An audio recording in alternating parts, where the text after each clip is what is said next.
رب اشرح لي صدري ويسر لي أمري واحلل عقدة من لساني يفقهوا قولي ربنا زدنا علما اللهم فقهنا في الدين اللهم إني أسألك علما نافعا ورزقا طيبا وعملا متقبلا اللهم انفعنا بما علمتنا وعلمنا ما ينفعنا وزدنا علما ربي يسر ولا تعسر وتمم بالخير اللهم بارك لنا في اوقاتنا اللهم ایدناه بروح القدس آمین یا رب العالمین. تھوڑے سے کوشچنس کر لیتے ہیں پارہ نمبر 2 سے. مجھے یہ بتائیں کہ تحویل قبلہ کا جو حکم آیا تھا وہ کیوں آیا تھا؟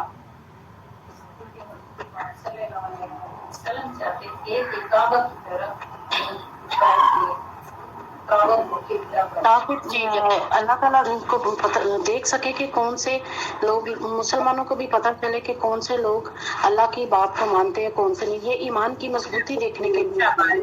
تبدیلی دراصل ایک امتحان تھا کہ کون اللہ کے حکم پر جو ہے وہ ان کی بات مانتا ہے اور کون بات نہیں مانتا. شاباش. ٹھیک ہے. نیکیوں میں سبقت لے جانے کے لیے ہمیں کیا کرنا چاہیے؟ یہ تو بہت جنرس سوال ہے. ہمیں آگے بڑھ کر نیکیوں میں حصہ لینا چاہیے. شاباش.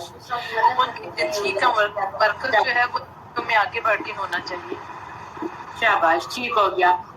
آزمائش جب انسان پر آتی ہے تو انسان کا رویہ کیا ہونا چاہیے؟ صبر اور شکر ہونا چاہیے. جی. تقویٰ کیا ہے؟ جس بات کا اللہ نے حکم دیا اس کو کرنا اور جس سے رکنے کو کہا اس پہ رک جانا. ٹھیک ہے. شاباش. رمضان کا مہینہ آ رہا ہے. رمضان کی عبادت فرضی عبادت ہے یا نفلی عبادت ہے؟ فرضی عبادت ہے. فرضی ٹھیک ہے. اگر رمضان کا روزہ جو بیمار ہو یا مسافر ہو وہ نہ رکھ سکے تو اس کے لیے کیا ہے؟ فدیہ کیا ہے؟ شاباش. ایک مسکین کو کھانا کھلانا ہے.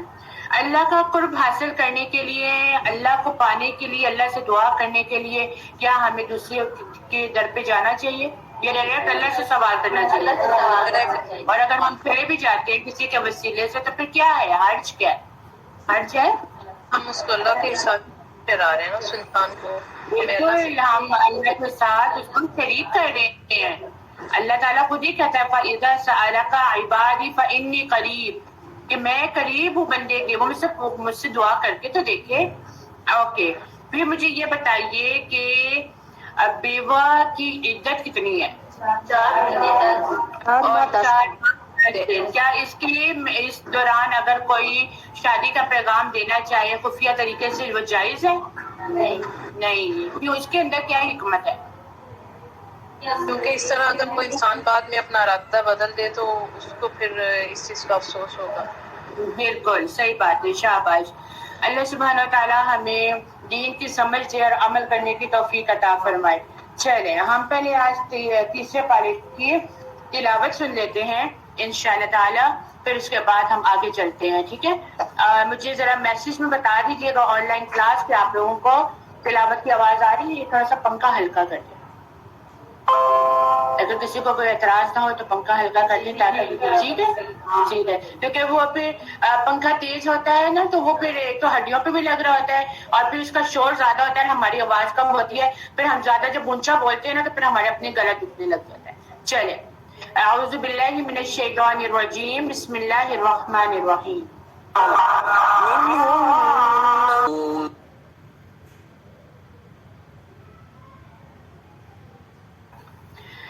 تلک الرسل فضلنا بعضهم على بعض، یہ رسول ہیں ہم نے ان میں سے بعض کو بعض پر فضیلت دی.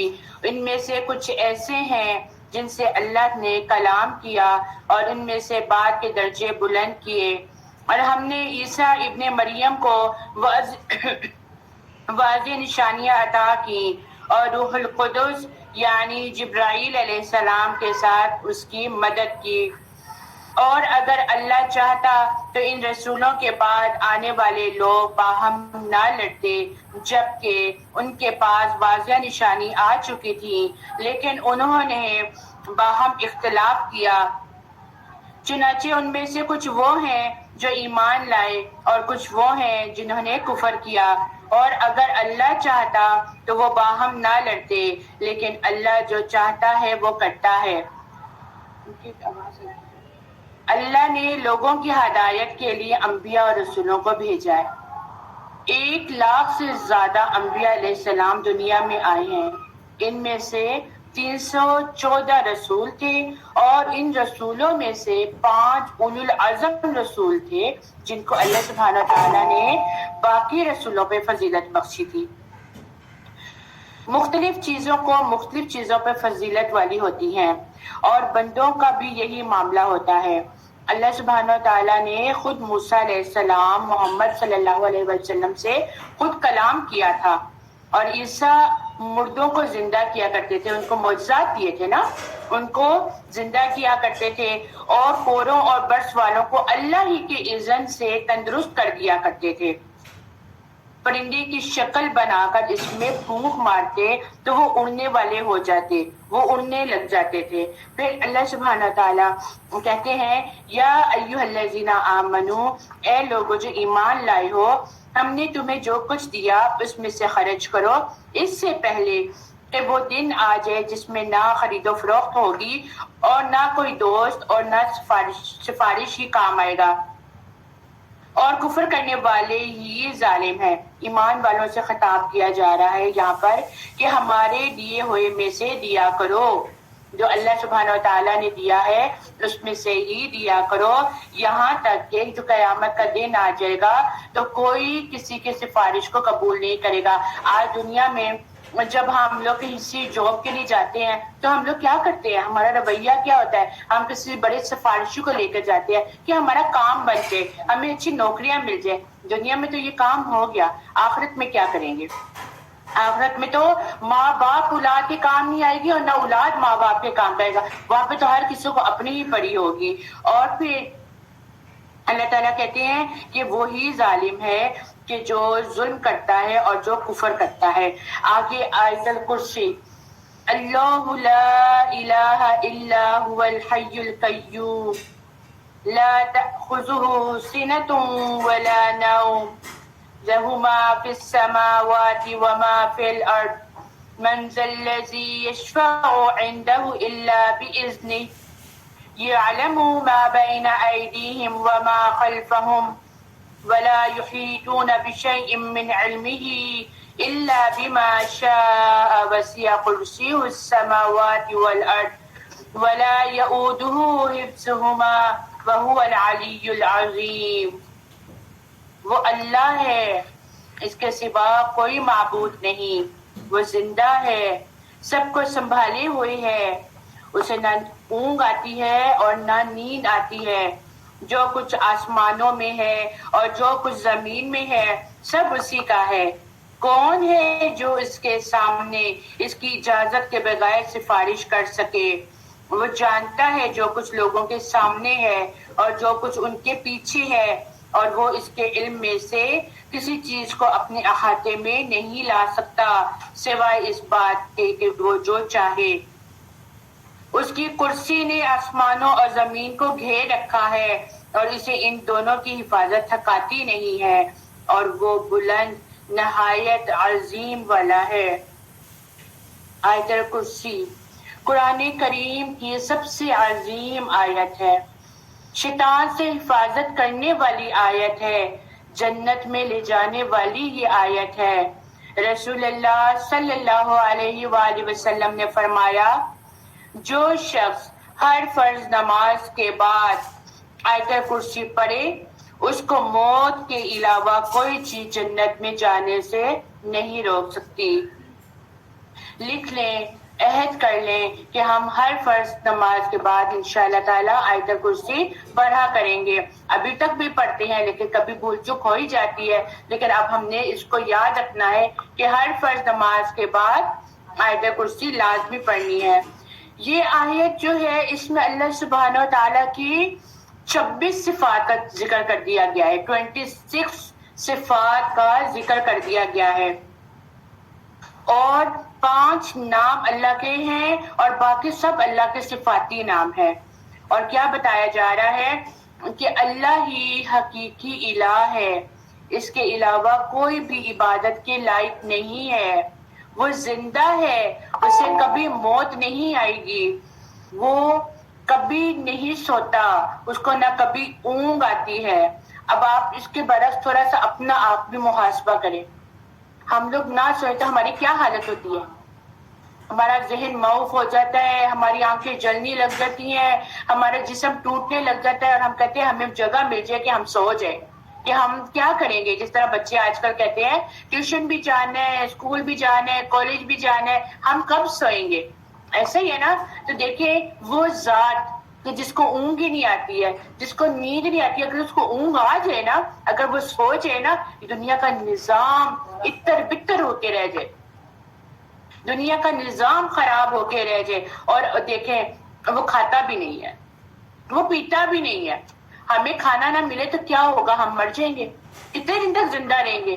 ہمیں پانی نہیں ملتا، ہمارا حلق خشک ہونے لگ جاتا ہے، ہماری عجیب سی حالت ہو جاتی ہے، ہم بیمار ہونے لگ جاتے ہیں، ہمیں پانی، ڈاکٹرز کہتے ہیں پانی کی کمی ہوگی، ڈرپ پہ لگا دو اس کو۔ لیکن وہ دیکھیں وہ ذات جس نے پوری دنیا کو سنبھالے ہوئے ہے، اور 1 منٹ کے لیے بھی وہ اپنی آنکھ بند نہیں کرتا، وہ اگر کر لے تو یہاں کا سارا نظام جو ہے وہ تھک جائے۔ تو دیکھیں اللہ سبحانہ تعالیٰ کی کتنی پیاری صفات کا ذکر ہے، اور ہم اس آیت کرسی کو فور گرانٹیڈ لیتے ہیں، بس ٹھیک ہے نا، پڑھ لی ہے، بس کبھی یاد آئے گی تو پڑھ لیتے ہیں، کبھی نہیں آئے گی۔ اور پھر رات کو سونے سے پہلے اگر اس کو پڑھ لیا جائے تو اللہ سبحانہ و تعالیٰ ساری رات کے لیے ایک فرشتہ مقرر کر دیتے ہیں، وہ اس کے ساتھ ہی کھڑا رہتا ہے، ساری رات کھڑا رہتا ہے اس کی حفاظت میں۔ تو کتنی بڑی اس کے اندر خصوصیت ہے، لیکن بس ہم کیا کرتے ہیں، ٹھیک ہے بس پڑھ لیا، بچوں کو بھی ہم نے سکھا دیا، لیکن ہمیشہ یاد رکھیں کہ آپ لوگ جو آیت کرسی بھی پڑھتے ہیں اس کا تلفظ صحیح ہونا چاہیے، اس کی ادائیگی صحیح ہونی چاہیے۔ لا اکراہ فی الدین، دین میں کوئی جبر نہیں، دین میں کوئی زبردستی نہیں، ہدایت گمراہی سے واضح ہو چکی۔ پھر جو شخص طاغوت کا انکار کرے اور اللہ پر ایمان لے آئے تو یقیناً اس نے ایک مضبوط قرار تھام لیا جو ٹوٹنے والا نہیں، اور اللہ خوب سننے والا کرنے والا ہے۔ کوئی دین میں جبر نہیں کر سکتا۔ ہمارا پیغام، ہمارا کیا فرض ہے کہ ہم نے لوگوں کو پیغام دے دیا، ہم نے لوگوں کو دین کا راستہ بتا دیا، اب ہم کسی کو پش اپ نہیں کر سکتے زبردستی۔ یہ قرآن کہہ رہے ہیں ہمارا جو فرض ہے وہ ہم نے بتا دیا، لیکن ہم کسی کو دین میں زبردستی نہیں لا سکتے، آؤ آؤ آؤ، کیونکہ اللہ تعالیٰ ہی اس دل کے اندر ہدایت ڈالتے ہیں، اللہ تعالیٰ ہی چاہتے ہیں۔ اور پھر کوئی کسی کو زبردستی مسلمان بھی نہیں کرے گا، اور نہ کوئی زبردستی اس کو اسلام میں داخل بھی نہیں کر سکتا، لیکن ایک دفعہ اگر وہ داخل ہو جائے تو پھر اس پہ لازم ہو گیا کہ اس نے اللہ سبحانہ و تعالیٰ کے سب احکامات، سب پابندیوں پر اس نے عمل بھی کرنا ہے۔ ٹھیک ہے، یہ بہت پیاری آیت ہے اور بہت پیاری بات ہے، یہ ہمارے لیے بھی ہے کہ دیکھیں اب ہم بعض لوگ یہ بھی کہتے ہیں کہ ہمیں تو پہلے کسی چیز کا پتہ نہیں تھا اور ہم نے سیکھنا بھی نہیں ہے، اگر ہم نے سیکھ لیا اور اگر کوئی احکامات آ گئے بیچ میں تو پھر ہمیں عمل کرنا پڑ جائے گا۔ لوگ اس ڈر سے بھی دین میں نہیں آتے کہ ہمیں عمل کرنا پڑ جائے گا، اور اگر وہ آ بھی جاتے ہیں تو وہ کیا کہتے ہیں، فور گرانٹیڈ لیتے ہیں، کوئی چیز لینے والی ہوگی وہ لے لیں گے اپنی مرضی کی، اور کوئی چیز جو ہے وہ پیسے پش ڈال دیں گے۔ لیکن اللہ سبحانہ تعالیٰ کہہ رہے ہیں اگر آپ دین میں شامل ہو گئے ہو نا، پھر تیری میری نہیں ہے، پھر وہی ہے کہ میں نے جو کہہ دیا، میں نے جو پابندیاں لاگو کر دی، میں نے جو احکامات بتا دیے، پھر آپ نے اسی پہ چلنا ہے، پھر اسی پہ عمل کرنا ہے۔ پھر یہ نہیں کہ جہاں پہ تیری مرضی ہوئی وہاں پہ تُو نے لے لیا اور جہاں پہ مرضی نہیں ہوئی وہاں پہ چھوڑ دیا۔ اللہ ولی الذین آمنوا یخرجہم من الظلمات الی النور، اللہ ان کا دوست ہے جو ایمان لائے، وہ ان کو اندھیروں سے نکال کر روشنی کی طرف لاتا ہے، اور وہ لوگ جنہوں نے کفر کیا ان کے دوست طاغوت ہیں، وہ انہیں روشنی سے نکال کر اندھیروں کی طرف لے کر جاتے ہیں، اور وہی لوگ ہیں دوزخی ہیں، وہ اس میں ہمیشہ رہنے والے ہیں۔ یعنی ایمان کا سب سے بڑا جو انعام ہے، سب سے بڑا جو گفٹ ہے، وہ یہ ہے کہ اللہ سے دوستی نصیب ہو جاتی ہے۔ بہت بڑی بات ہے، بہت بڑی بات ہے۔ اپنے آپ کو اس جگہ پہ رکھ کے سوچیں، کیا اللہ تعالیٰ کی دوستی ہمیں نصیب ہوئی ہے؟ نصیب ہوئی ہے تو آپ لوگ یہاں پر آ کے بیٹھے ہیں نا۔ نصیب نہ ہوتی، اللہ نہ چاہتا تو اللہ آپ لوگ کو لے کر بھی نہیں آتا۔ اس گلی محلے میں دیکھیں، ہر کوئی اپنے اپنے گھروں میں اس وقت بیٹھا ہوا ہے، کسی کو توفیق اللہ نے دی ہے یہاں پر آنے کی، لیکن اللہ تعالیٰ نے ایسے اٹھا کر یہاں پہ لا کے بٹھا دیا بار بار، اور رشک کریں اپنے آپ پر، لیکن اس رشک کے ساتھ ڈرنا بھی ہے کہ اللہ تعالیٰ ہمیں تکبر والا نہ بنا دینا۔ یہ بہت عاجزی، آپ کے کندھے جھکے ہوئے ہوں عاجزی کے ساتھ کہ اللہ تعالیٰ یہ جو میں سیکھ رہا ہوں نا، یہ میں جو سیکھ رہی ہوں نا، یہ میرے عمل میں بھی لے کر آنا۔ اور پھر اللہ کا ساتھ نصیب ہوتا ہے، ان کو روشنی عطا کی جاتی ہے، اور ان کو جہالت کی اندھیروں سے نکال کر روشنی کی طرف لے کے جایا جاتا ہے۔ اور روشنی یہاں پہ کیا ہے؟ یہاں پر ایمان کی روشنی ہے۔ اندھیرے کیا ہیں؟ جہالت کے اندھیرے ہیں، اور روشنی کے دین کی سمجھ بوجھ ہے، فکر ہے، غور و فکر ہے۔ پھر الم تر الی الذی حاج ابراہیم بربہ ان آتاہ اللہ الملک اذ قال ابراہیم ربی الذی یحیی ویمیت۔ کیا آپ نے اس شخص کو نہیں دیکھا جس نے ابراہیم سے اس کے رب کے بارے میں اس لیے جھگڑا کیا کہ اللہ نے اسے بادشاہی دے رکھی تھی؟ جب ابراہیم علیہ السلام نے کہا میرا رب وہ ہے جو زندہ کرتا ہے اور مارتا ہے، اس نمرود نے کہا میں بھی زندہ کرتا ہوں اور مارتا ہوں۔ ابراہیم علیہ السلام نے کہا بے شک اللہ تو سورج کو بھی مشرق سے نکالتا ہے، تو ذرا اسے مغرب سے نکال کر تو دکھا۔ چنانچہ وہ ہکا بکا رہ گیا جس نے کفر کیا تھا، اور اللہ ان لوگوں کو ہدایت نہیں دیتا جو ظالم ہے۔ واقعات بیان کیے جا رہے نا، اور دلیل دی گئی ہے کہ اللہ ہی زندہ کرتا ہے اور اللہ ہی موت دیتا ہے۔ نمرود 2 قیدیوں کو لے کر آیا تھا اور کہا تھا کہ دیکھو میں زندہ کرتا ہوں اور میں موت دیتا ہوں۔ تو ابراہیم علیہ السلام نے کیا کہا؟ اگر تو زندہ کرتا ہے اور تو موت دیتا ہے تو ذرا سورج کو بھی مشرق سے مغرب سے نکال کر دکھا، تو وہاں پہ وہ حیران ہو جاتا ہے۔ پھر یہاں پر دیکھیں ظالم کون ہے؟ کون ہے ظالم؟ جو حق بات کو پہچان تو لیتا ہے لیکن عمل نہیں کرتا، لیکن وہ مانتا نہیں ہے۔ او كالذي مر على قرية وهي خاوية على عروشها، یا اس شخص کے مانند کہ جس کا گزر اس بستی پر ہوا جو اپنے چھت کے بل اوندھی پڑی ہوئی تھی۔ وہ کہنے لگا اس کی موت کے بعد اللہ تعالیٰ اس کو کس طرح زندہ کرے گا؟ اللہ تعالیٰ نے اسے مار دیا 100 سال کے لیے، پھر اسے اٹھایا۔ پوچھا کتنی مدت تجھ پر گزری؟ کہنے لگا 1 دن یا دن کا کچھ حصہ۔ فرمایا اللہ تعالیٰ نے بلکہ تو 100 سال تک سوتا رہا، پھر اب تو اپنے کھانے پینے کو دیکھ کہ بالکل خراب نہیں ہوا، اور اپنے گدھے کو بھی دیکھ، ہم تجھے لوگوں کے لیے ایک نشانی بناتے ہیں۔ تو دیکھ ہم ہڈیوں کو کس طرح اٹھاتے ہیں، پھر ان پر گوشت چڑھاتے ہیں۔ جب یہ سب ظاہر ہو چکا تو کہنے لگا میں جانتا ہوں کہ اللہ تعالیٰ ہر چیز پر قادر ہے۔ اور جب یہاں پہ دیکھیں نمرود کو بھی اللہ نے ہدایت نہیں دی تھی، لیکن اس میں سے ایک شخص تھا جس کو ڈاؤٹ تھا، لیکن وہ حق کی تلاش میں تھا۔ لیکن اب ہوتا یہ ہے کہ کچھ لوگ ہوتے ہیں جو حق کی سچائی میں ہوتے ہیں، لیکن ان کے دماغ میں بہت سے سوالات امنڈ رہے ہوتے ہیں، وہ بہت سے سوال ان کے دماغ میں گردش کر رہے ہوتے ہیں، ان کے دماغ میں چل رہے ہوتے ہیں، تو اللہ تعالیٰ ان کی رہنمائی کا انتظام بھی کرتا ہے اور انہیں حقیقت بھی دکھاتا ہے، اور پھر حقیقت کو دیکھ کر ان کو سمجھ بھی آ جاتی ہے کہ کیا صحیح ہے اور کیا غلط ہے۔ اور جب حضرت ابراہیم علیہ السلام نے کہا اے میرے پروردگار مجھے دکھا تو مردوں کو کس طرح زندہ کرے گا، جناب باری تعالیٰ نے فرمایا کیا تمہیں ایمان نہیں ہے اس بات پر؟ جواب آیا ابراہیم علیہ السلام کی طرف سے ایمان تو ہے لیکن دل کی تسکین ہو جائے۔ فرمایا 4 پرندے لے لو، ان کے ٹکڑے ان کو اپنے ساتھ مانوس کرو، پھر ان کے ٹکڑے کر ڈالو اور پھر ان کو 4 پہاڑوں کے کناروں پر رکھ دو، پھر ان کو پکارو، وہ تمہارے پاس دوڑتے ہوئے آ جائیں گے، اور جان رکھو کہ اللہ تعالیٰ غالب ہے اور حکمت والا ہے۔ یعنی پہلا شخص نمرود تھا، پھر وہ شخص آیا کہ جس کو ڈاؤٹ تھا، تو اللہ تعالیٰ نے ان کی بھی رہنمائی کر دی۔ جو ایمان کے اعلیٰ درجے پر ہوتے ہیں نا، انہیں کو دل کا قرار بھی ملتا ہے اور انہیں کو بھی جو ہے راحت ملتی ہے، انہیں کو ہی دل کا سکون ملتا ہے۔ اور آپ کو پتہ ہے ایمان کے بھی 3 درجے ہوتے ہیں، ایمان کے بھی 3 درجے ہوتے ہیں، یقین کے بھی 3 درجے ہوتے ہیں، اور 3 درجے کیا ہیں؟ علم الیقین، عین الیقین اور حق الیقین۔ ٹھیک ہے، یہ 3 درجے جب آ جاتے ہیں نا تو ایمان کا لیول جو ہوتا ہے نا وہ اور پختہ ہونا شروع ہو جاتا ہے۔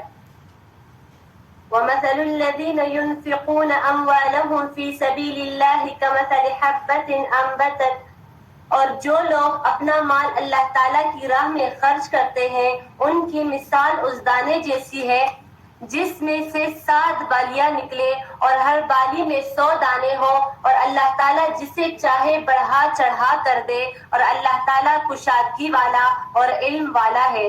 دیکھیں اس میں بہت کیا بات کی جا رہی ہے صدقے کی، کہ اپنے جو اللہ تعالیٰ نے مال دیا ہے اس مال میں سے اللہ کی راہ میں صدقہ دو، اور اس کی کتنی پیاری مثال دے دی گئی کہ ہر شاخ پہ بھٹا لگا ہے، بھٹا جانتے ہیں نا، ہر شاخ پہ بھٹا لگ رہا ہے اور اس بھٹے میں سے 100 دانے نکل رہے ہیں، اس بھٹے میں سے 100 دانے نکل رہے ہیں۔ اللہ تعالیٰ نے کتنی واضح مثال دے کر سمجھا دیا کہ اللہ تعالیٰ کے جو مال دے رہا ہے اس مال سے جو صدقہ کرتے ہیں ان کی مثال ایسے ہی ہے کہ ہر بالی میں سے 100 دانے نکلے، اور جس کو اللہ تعالیٰ چاہے گا اس کو اجر دے گا۔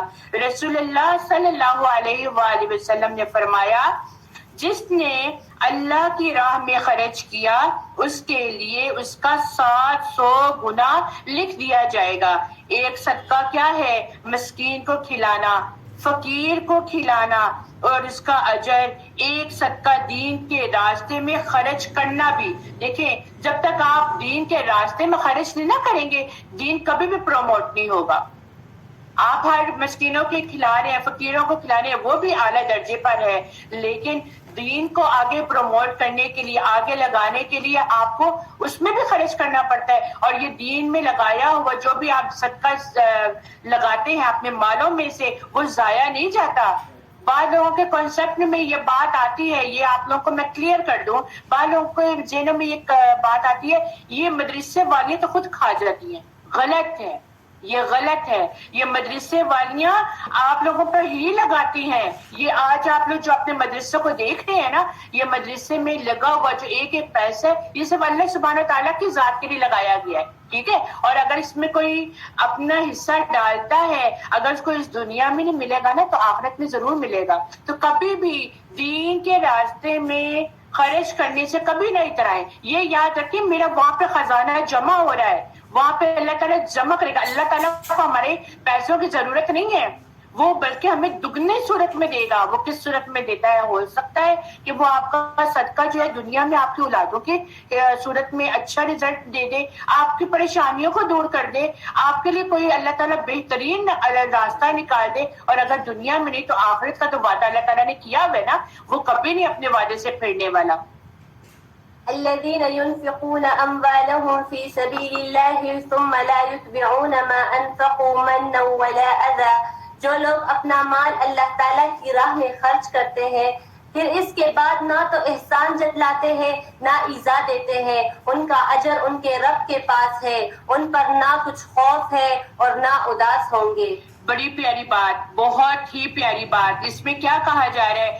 اگر آپ کسی پہ خرچ کرتے ہیں تو یہ بات جان لیجئے کہ دے کے احسان نہیں جتانا، یہ دے کے اس کو تکلیف نہیں دینی، کیونکہ اللہ کے نبی صلی اللہ علیہ وآلہ وسلم نے فرمایا کہ قیامت والے دن اللہ سبحانہ و تعالیٰ تین آدمیوں سے کلام نہیں فرمائے گا، ان میں سے ایک وہ ہے کہ جو دے کر احسان جتاتا ہے۔ ہم لوگ کیا کہتے ہیں، میں نے فلاں وقت میں تمہیں دیا تھا تم بھول گئے ہو؟ اگر آپ نے اس کو دیا ہے تو بھول جاؤ، نیکی کر دریا میں ڈال، اس کا صلہ آپ کو اللہ دے گا۔ لیکن اگر دے کے آپ کسی کو یہ جتا رہے ہیں فلاں وقت میں تو میں نے تمہارے ساتھ یہ کام کیا تھا اور میں نے تمہیں یہ دیا تھا، وہ آپ کا عمل ضائع ہو جاتا ہے۔ آج ہمارا گھروں میں کیا معاملہ ہے، ہم کسی کو کیا کہتے ہیں، ایون کہ ہسبینڈ اور وائف، ایون کہ ماں اپنی اولادوں کو کیا کہتی ہے، میں نے تمہاری خاطر یہ کام کیا ہے، میں نے تمہاری خاطر یہ کام کیا، میں تمہاری خاطر گئی نہیں تھی کہ تم نے کہیں جانا تھا، تم نے پڑھنا تھا، تمہاری خاطر میں نے کچن کو سنبھالا ہے، آپ نے کیا نا اس کے لیے، تو آپ کو یہ کہنے کی ضرورت ہی نہیں ہے۔ آپ کس کے لیے خاطر کر رہے ہیں؟ اللہ سبحانہ و تعالیٰ کی خاطر۔ اور اگر آپ اپنی اولاد کے لیے، اپنے پیاروں کے لیے کچھ بھی کر رہے ہیں تو وہ احسان نہیں ہے، وہ افضل درجہ ہے۔ ٹھیک ہے، کر دیا تو اس کا اجر آپ کو اللہ دے گا۔ لیکن اگر کہیں پر یہ دو فکرے لے آئے آپ لوگ کہ میں نے تمہاری خاطر کیا تھا فلاں وقت میں تو تمہاری خاطر آئی، ورنہ میرے تو بڑے گھر میں کام تھے، وہ عمل آپ کا ضائع ہو گیا، کیونکہ وہ کہاں پر آ گیا کہ آپ نے کسی کو جتا دیا۔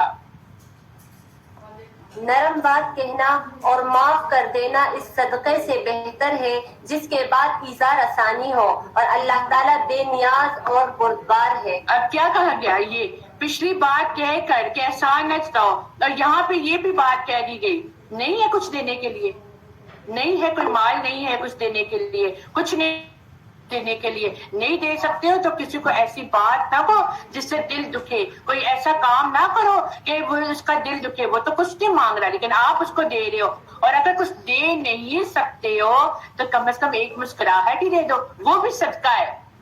کسی کو ایک مسکراہٹ دینا، کسی کو اچھی بات کہنا کہ جس سے آپ کسی کا دل نہ دکھا سکے، وہ بھی صدقے کے زمرے میں آتا ہے۔ لیکن یہ جو ہماری 1 گز کی 2 گز کی زبان ہے نا کہ جس میں گوشت نہیں ہے، یہ ٹکتی نہیں ہے، یہ تیار رہتی ہے ہر وقت ٹونٹ مارنے میں، یہ تیار رہتی ہے ہر وقت کسی کو طنز کرنے میں۔ اس کو قابو کر لیجئے، آج قابو کریں گے، آج عمل کریں گے، آج کوشش کریں گے تو ایک دن اس جگہ پر آ کے انشاءاللہ ضرور کھڑے ہوں گے کہ اس زبان سے دوسروں کو تکلیف نہیں پہنچے گی، اس زبان سے دوسرا متاثر ہی ہوگا، اور یہی زبان جو ہوگی، نرم مزاجی جو ہوگی، آخرت میں بھی قبر میں بھی آپ کے کام آئے گی۔ يا أيها الذين آمنوا لا تبطلوا صدقاتكم بالمن والأذى، اے ایمان والو اپنی خیرات کو احسان جتلا کر اور ایذا پہنچا کر برباد نہ کرو، جس طرح وہ شخص جو اپنا مال لوگوں کے دکھاوے کے لیے خرچ کرے اور نہ اللہ پر اور نہ قیامت کے دن پر ایمان رکھے، اس کی مثال اس صاف پتھر کی طرح ہے جس پر تھوڑی سی مٹی ہو، پھر اس پر زوردار بارش برسے اور وہ اسے بالکل صاف اور سخت چھوڑ دے۔ ان ریاکاروں کو اپنی کمائی میں سے کچھ ہاتھ نہ لگے گا، اور اللہ تعالیٰ کافروں کی قوم کو راہ نہیں دکھائے گا۔ صدقہ خیرات کر کے جتلانا بہت بری بات ہے، اور تکلیف دینا بہت بری بات ہے، یہ مومن کا شیوا ہی نہیں ہے، اور یہ وہ لوگوں کا وتیرہ ہوتا ہے، یہ وہ لوگ ایسا کام کرتے ہیں جو ریاکاری کرنے والے ہوتے ہیں، جو منافق ہوتے ہیں، کہ دے کر جتلا دیا، یا دیا تو پھر شو بازی کی، دیکھو ہم فلاں کو دیکھ رہے ہیں، تو ان کی مثال ایسی چٹان سی ہے کہ جس پر کچھ مٹی ہو۔ کوئی شخص پیداوار حاصل کرنے کے لیے اس میں بیج بو دیتا ہے، لیکن بارش کا ایک جھٹکا پڑتا ہے، وہ ساری مٹی اس سے اتر جاتی ہے اور وہ پتھر مٹی سے بالکل صاف ہو جاتا ہے۔ سمجھ آئے اس مثال سے؟ تو ہمارا رویہ اگر اس طرح کا ہوگا تو ہماری ساری نیکیاں جو ہوں گی وہ برباد ہو کے رہ جائیں گی، کہ وہ پتھر پہ مٹی تو آئی تھی لیکن ایک زوردار بارش آئی ہے اور اس کی وجہ سے سارا کچھ صاف ہو گیا، تو کہتے رہے نا ہم کہ ہم نے تو بہت نیک کام کیا۔ یہ نیک کام نہیں ہے جو ضائع ہو گیا ہے، جو ضائع ہو گیا ہے۔ اور دورہ قرآن کی کلاس میں بیٹھ کر دھیان سے ہر چیز کو دیکھ لینا چاہیے اور اٹینٹو ہو کر بیٹھنا چاہیے، اور اس طرح اگر آپ لوگ دوسروں کو تکلیف دیں گے تو پڑھانے والیاں بھی جو ہوں گی وہ تکلیف میں آئیں گی۔ اس چیز سے آپ لوگ ذرا تھوڑا سا فوکس کیجیے، میچور خواتین ہیں آپ، اس طرح کی کام اس دورہ محفل میں نہیں ہونی چاہیے۔ اللہ کے نبی صلی اللہ علیہ وآلہ وسلم جس طرح دور کیا کرتے تھے نا، وہاں پہ خاموشی ہوا کرتی تھی. صحابہ کرام جو ہوتے تھے وہ دھیان سے سنا کرتے تھے، وہ اٹینشن ہوتے تھے. ان کی محبت کا یہ اندازہ لگا لیجئے کہ ایک صحابی اتنی دور سے میلوں چل کر آتا تھا صرف اور صرف نبی پاک صلی اللہ علیہ وسلم کی باتیں سننے کے لیے. ان کی محبت کا تقاضا یہ ہوتا تھا کہ نبی پاک صلی اللہ علیہ وسلم کا جس طرح کا حلیہ ہوتا تھا وہ ان کی محبت میں بھی اپنا حلیہ ویسا بنا لیتے تھے. اگر نبی پاک صلی اللہ علیہ وسلم کا بٹن کھلا ہوا، کسی نے پوچھا تم نے یہ بٹن کیوں کھولا ہوا ہے، تو صحابہ کہتے تھے میرے نبی کا بٹن کھلا ہوا تھا.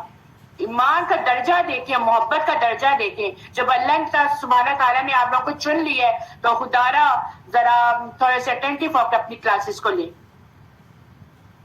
اور ان لوگوں کی مثال جو اپنا مال اللہ تعالیٰ کی رضامندی کی طلب میں دل کی خوشی اور یقین کے ساتھ ہے، اس باغ جیسی ہے جو اونچی زمین پر ہو اور زوردار بارش اس پر برسے اور وہ اپنا پھل دگنا کر کے دے. اور اگر اس پر بارش نہ بھی برسے تو اس کے لیے معمولی فوار بھی کافی ہے، اور اللہ تعالیٰ تمہارے کام دیکھنے والا ہے اور جاننے والا ہے. ایک طرف تو بتا دیا گیا کہ جو ریاکاری کرتے ہیں ان کے بارے میں کیا حال ہے، اور دوسری طرف یہ بتایا جا رہا ہے کہ اہل ایمان کی مثال ایسی ہے جو اللہ کی رضا کے لیے خرچ کرتے ہیں اور ان کا خرچ کیا ہوا مال اس باغ کی طرح ہے جو پر فضا اور بلند چوٹی پر ہو کہ اگر زوردار بارش بھی آئے تو وہ اپنا پھل دگنا دے دیتی ہے، ورنہ ہلکی سی پھوار بھی اس کو شبنم بنا دیتی ہے. اسی طرح ان کی نفقات چاہے کم درجے پر ہوں گے لیکن اللہ سبحانہ و تعالیٰ ان کو اس کا اجر دگنا کر دے گا. تو آگے نا اپوزٹ ایک کا کیا حال ہے اور دوسرے کا ایمان والوں کا کیا حال ہے. تو ہم نے اور آپ نے یہ دیکھنا ہے ہم کس کیٹیگری میں فٹ ہو رہے ہیں، ہم کس کیٹیگری میں فٹ ہو رہے ہیں. اور اگر ہمارے اندر کوئی کمی بیشی ہے تو اللہ تعالیٰ سے یہ دعا کیجئے کہ اللہ تعالیٰ یہ جو رمضان آ رہا ہے اور ہم اس دورہ قرآن میں بیٹھ کر جو سیکھ رہے ہیں وہ ہمارے عمل میں ڈال اور ہم ایسا کام کریں جو ریاکاری سے پاک ہو اور صرف تیری رضا کی خاطر ہو. کیا تم میں سے کوئی یہ چاہتا ہے کہ اس کا کھجور اور انگوروں کا باغ ہو جس میں نہریں بہہ رہی ہو اور ہر قسم کے پھل موجود ہو؟ اس شخص پر بڑھاپا بھی آ گیا اور اس کے چھوٹے چھوٹے بچے بھی ہوں اور اچانک باغ کو بگولا لگ جائے جس میں آگ بھی ہو، پس وہ باغ جل جائے. اسی طرح اللہ تعالیٰ تمہارے لیے آیتیں بیان کرتا ہے تاکہ تم غور و فکر کرو. بہت ڈرنے کی بات ہے. یہ اس شخص کی اب بات کی جا رہی ہے کہ جس نے سارا سال محنت کر لی اور آخر میں کچھ بھی نہ بچا، کچھ بھی نہ بچا، سب ضائع ہو کے رہ گیا. یعنی کچھ لوگ بڑے بڑے کام کرتے ہیں صرف شہرت پانے کے لیے کہ میرا نام ہو، میرا نام ہو، ہر کسی ایک کے زبان میں میری تعریف ہو، لیکن اس کی نیت میں کھوٹ ہوتی ہے، اس کی نیت میں کھوٹ ہوتی ہے. تو قیامت والے دن جب ان کو ضرورت ہوگی ان سب چیزوں کی تو وہ ان کا اجر نہیں رہے گا، وہ ان کا اجر ضائع ہو چکا ہوگا. تو بہت ڈرنے کی بات ہے اور یہ لینے کی بات ہے. ہم نے دنیا میں لوگوں کی تعریفوں کے لیے کام نہیں کرنا، ہم نے جو کچھ بھی کرنا ہے اللہ سبحانہ و تعالیٰ کی رضا کی خاطر کرنا ہے. جب ہم اس کی خاطر کریں گے نا، جب ہم اس کی خاطر کریں گے نا تو پھر اللہ سبحانہ و تعالیٰ خود لوگوں کو دلوں میں تعریفیں ڈال دے گا، ہماری تعریفیں ڈال دے گا اور ان کے منہ سے خود کلمات نکلیں گے. چھوٹی سی بات کرتی چلتی ہوں کہ بہت کوئی اچھا کام کر رہا تھا، اس کی یہاں پر اچھا کام کرتا ہے، وہ جا کے فرشتے اوپر جاتے ہیں. اللہ سبحانہ و تعالیٰ کہتے ہیں کہ میرا بندہ کیا کر رہا تھا؟ فرشتے کہتے ہیں تیرا ذکر کر رہا تھا. تو کہتے تھے وہ جب تیرا ذکر کر رہا تھا، میرا ذکر کر رہا تھا، اس کے تاثرات کیسے تھے؟ وہ لوگوں کی تعریف لے رہا تھا؟ نہیں، وہ تو صرف تیری رضا کے لیے کام کر رہا تھا. اللہ سبحانہ و تعالیٰ مسکراتے ہیں، اللہ سبحانہ و تعالیٰ کہتے ہیں میں بھی اس کی تعریف یہاں پہ بیان کرتا ہوں. تو فرشتوں کو حکم دیتے ہیں جاؤ زمین میں لوگوں کے دلوں میں اس کے لیے پیار ڈال دو. جب لوگوں کے دلوں میں اس کے لیے پیار ڈال دیتے ہیں نا تو پھر ان کے منہ سے خود بخود ان کے نام نکلتے ہیں اور ہم لوگ زبردستی لوگوں سے کہلواتے ہیں میں نے بہت اچھا کام کیا، میرا نام لو، میرا نام لو. ایسا ہی ہے نا، ہم لوگوں کے رویے ایسے ہی ہیں. تو دیکھیں ہر آیت میں یہ کس کے لیے، زندہ لوگوں کے لیے قرآن اترا ہے تاکہ وہ اس سے ہدایت پائیں، تاکہ وہ اس سے سیکھیں. اور جب اللہ سبحانہ و تعالیٰ اپنے قرآن میں سب کچھ بتا رہا ہے تو پھر میں کہتی ہوں کسی اور چیز کی ضرورت باقی نہیں رہ جاتی. يا أيها الذين آمنوا أنفقوا من طيبات ما كسبتم ومما أخرجنا لكم من الأرض. اے ایمان والو، اپنی پاکیزہ کمائی میں سے اور زمین میں سے تمہارے لیے ہماری نکالی ہوئی چیزوں میں سے خرچ کرو. ان میں سے بری چیزوں کے خرچ کرنے کا ارادہ نہ کرو جسے تم خود لینے والے نہیں ہو. ہاں، اگر آنکھ بند کر لو اور جان لو کہ اللہ تعالیٰ بے پرواہ اور خوبیوں والا ہے. شیطان تمہیں فقیری سے دھمکاتا ہے اور بے حیائی کا حکم دیتا ہے، اور اللہ تعالیٰ تم سے اپنی بخشش اور فضل کا وعدہ کرتا ہے. اللہ تعالیٰ وسعت والا اور علم والا ہے، وہ جسے چاہے حکمت اور دانائی دیتا ہے. اور جو شخص حکمت اور سمجھ دیا جاتا ہے وہ بہت ساری بھلائیاں دیا گیا ہے، اور نصیحت صرف عقل مند ہی حاصل کرتے ہیں. حکمت کیا چیز ہوتی ہے؟ یہاں پہ کہا گیا ہے یؤتی الحکمۃ من یشاء، اللہ جسے چاہتا ہے حکمت دے دیتا ہے. حکمت کیا چیز ہے؟ حکمت یہ چیز ہے کہ جو مل گئی خیر کثیر مل گئی، جو مل گئی وہ آپ کو خیر کثیر مل گئی. ابن عباس کہتے ہیں کہ اس سے مراد قرآن میں سمجھ بوجھ ہے، دین کا علم ہے، نبوت ہے، اللہ سبحانہ و تعالیٰ کا درست بات تک لے کے جانا ہے، اللہ تعالیٰ کا خوف ہے، درست بات کو اپنانا ہے. اور بہترین انویسٹمنٹ ہے یہ آخرت کی کہ آپ کے اندر قرآن کی سمجھ بوجھ آ جائے، علم آ جائے، تقوی آ جائے. یہی مراد ہے حکمت سے. اور اللہ تعالیٰ کہتے ہیں جو اس کو پا لیتا ہے، جو اس کی نصیحت کو قبول کرتا ہے، وہی دراصل جو ہے عقل مند ہے. اور بہت سے لوگ ایسے ہیں جو کہتے ہیں کہ ابھی ٹائم نہیں آیا، جب ہم فارغ ہو جائیں گے نا ہر چیز سے تو پھر ہم قرآن کا علم بھی لے لیں گے، تب ہم سمجھ لیں گے. ابھی ہم نے دنیا کے بہت سے کام کرنے ہیں. کسی کو پتا کہ وہ ابھی اگلے پل جیتا ہے کہ نہیں جیتا؟ کسی کو نہیں پتا. تو آج وقت آپ کے ہاتھ میں ہے، آج آپ تیاری کر لیجیے آخری وقت کا. کل کا وقت کسی کو بھی نہیں پتا، کیا پتا کل ہمیں نصیب ہی نہ ہو. بالکل بالکل ایسا ہی ہے. تم جتنا کچھ خرچ کرو یعنی خیرات اور جو کچھ تم نظر مانو، اسے اللہ تعالیٰ بخوبی جانتا ہے، اور ظالموں کا کوئی مددگار نہیں. اگر تم صدقے خیرات کو ظاہر کرو تو وہ بھی اچھا ہے، اور اگر تم اسے پوشیدہ طریقے سے مسکینوں کو دو تو یہ تمہارے حق میں بہتر ہے. اللہ تعالیٰ تمہارے گناہوں کو مٹا دے گا، اور اللہ تعالیٰ تمہارے اعمال کی خوب خبر رکھنے والا ہے. جس کو اپنے گناہوں کا خوف ہوتا ہے نا، جس کو ہوتا ہے نا کہ میں نے بہت زیادہ گناہ کر لیے ہیں، تو پھر اس کو چاہیے کہ وہ بہت زیادہ صدقہ دینا شروع کر دے.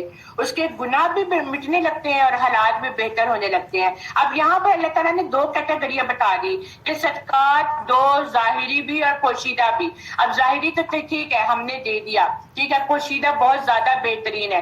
ظاہری دکھا کر صدقہ دینا، کیا صدقہ دینا ہوتا ہے؟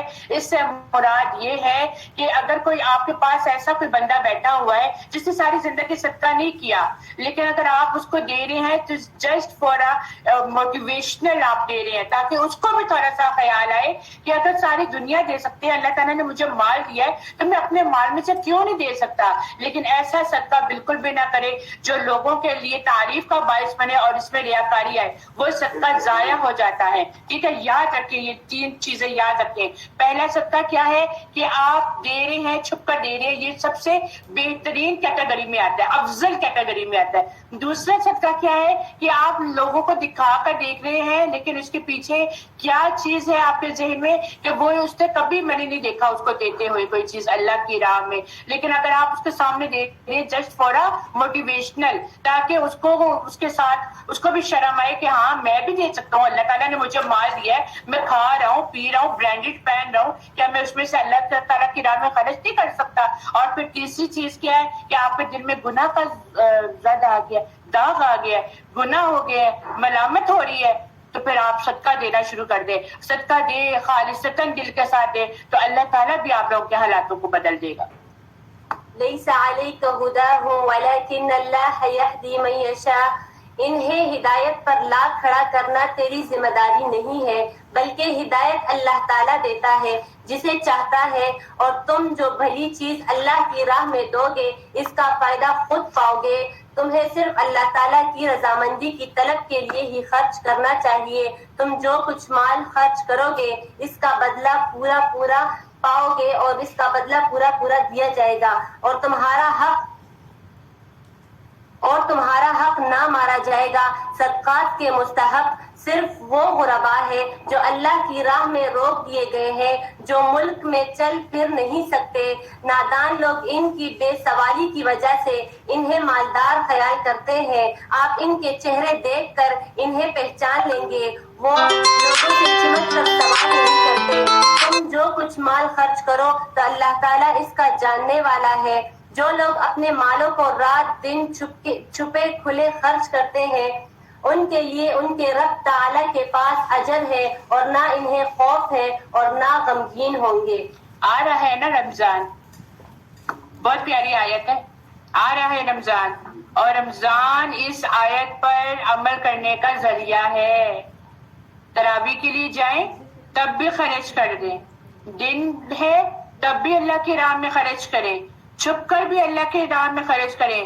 اللہ کے بینک میں ڈالنا شروع کر دیں، اللہ کے بینک میں ڈالنا شروع کر دیں. آخرت کا بینک آپ کا خود بخود بھر جائے گا. کیا سمجھے؟ اللہ کے بینک میں ڈالیں گے تو اللہ تعالیٰ آپ کا خود بینک بھر دے گا، کیونکہ صدقہ رنج کا علاج بھی ہے، صدقہ غم کا علاج بھی ہے. ایک طرف صدقے کی بات کی جا رہی ہے اور دوسری طرف آنے والی آیات سود کھانے والوں کی ہے، یعنی جو کسی ضرورت مند کو قرضہ دے کر اس سے دگنا لیتے ہیں وہ قیامت والے دن کھڑے بھی نہ ہو سکیں گے، جس کے بارے میں اللہ سبحانہ و تعالیٰ آیت نمبر 275 میں فرما رہے ہیں. الذين يأكلون الربا لا يقومون إلا كما يقوم الذي يتخبطه الشيطان من المس ذلك بأنهم قالوا إنما البيع مثل الربا وأحل الله البيع وحرم الربا فمن جاءه موعظة من ربه فانتهى فله ما سلف وأمره إلى الله ومن عاد فأولئك أصحاب النار هم فيها خالدون. سود خور لوگ نہ کھڑے ہوں گے مگر اس شخص کی طرح کہ جس کو شیطان نے چھو کر خربی یعنی مجنون بنا دیا ہو. یہ اس لیے کہ یہ لوگ کہا کرتے تھے کہ تجارت بھی سود ہی کی طرح ہے، حالانکہ اللہ تعالیٰ نے تجارت کو حلال کیا اور سود کو حرام کیا.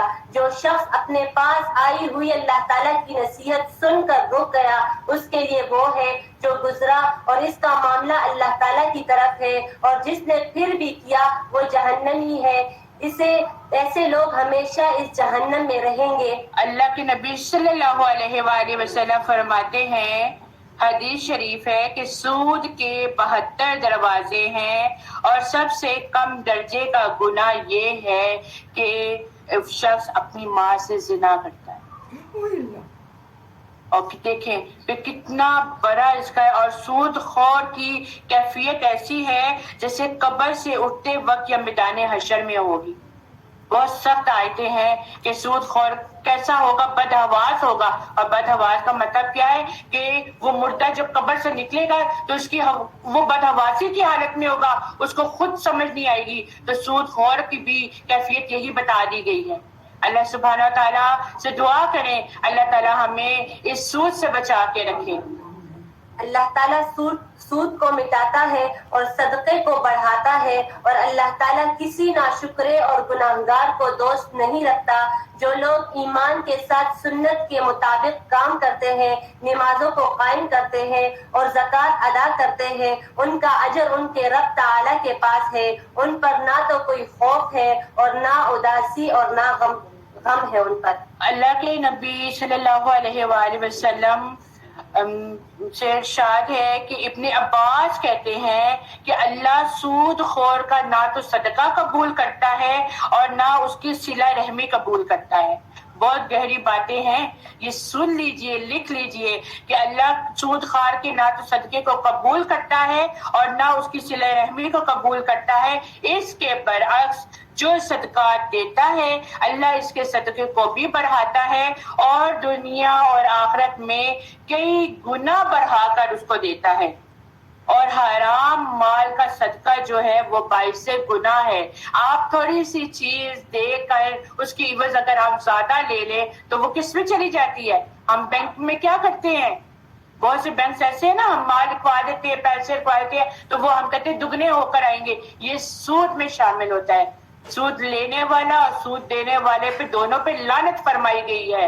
اور جس سے برعکس, اس سے اپوزٹ, جو لوگ اللہ کی راہ میں صدقہ دیتے ہیں تو صدقہ کے کیا ہے, ہر غم سے دور, ہر پریشانی سے دور.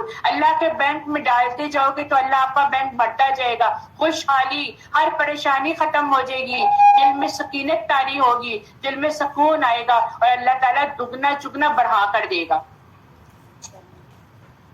اے ایمان والو, اللہ تعالیٰ سے ڈرو اور جو سود باقی رہ گیا ہے وہ چھوڑ دو اگر تم سچ مچ ایماندار ہو. اور اگر ایسا نہیں کرتے تو اللہ تعالیٰ اور اس کے رسول سے لڑنے کے لیے تیار ہو جاؤ. ہاں اگر توبہ کر لو تو تمہارا اصل مال تمہارے لیے ہے, نہ تم ظلم کرو نہ تم پر ظلم کیا جائے گا. اور اگر کوئی تنگی والا ہو تو اسے آسانی تک مہلت دینی چاہیے اور صدقہ کرو تو تمہارے لیے بہت ہی بہتر ہے اگر تم میں علم ہو. اور اس دن سے ڈرو جس میں تم سب اللہ تعالیٰ کی طرف لوٹائے جاؤ گے اور ہر شخص کو اس کے اعمال کا پورا بدلہ دیا جائے گا اور ان پر ظلم نہیں کیا جائے گا.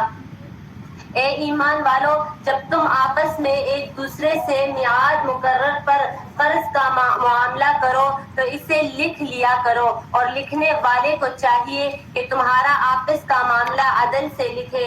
کاتب کو چاہیے کہ لکھنے سے انکار نہ کرے جیسے اللہ تعالیٰ نے اسے سکھایا ہے, بس اسے بھی لکھ دینا چاہیے. اور جس کے ذمے حق ہو وہ لکھوائے اور اپنے اللہ تعالیٰ سے ڈرے جو اس کا رب ہے اور حق میں سے کچھ گھٹائے نہیں.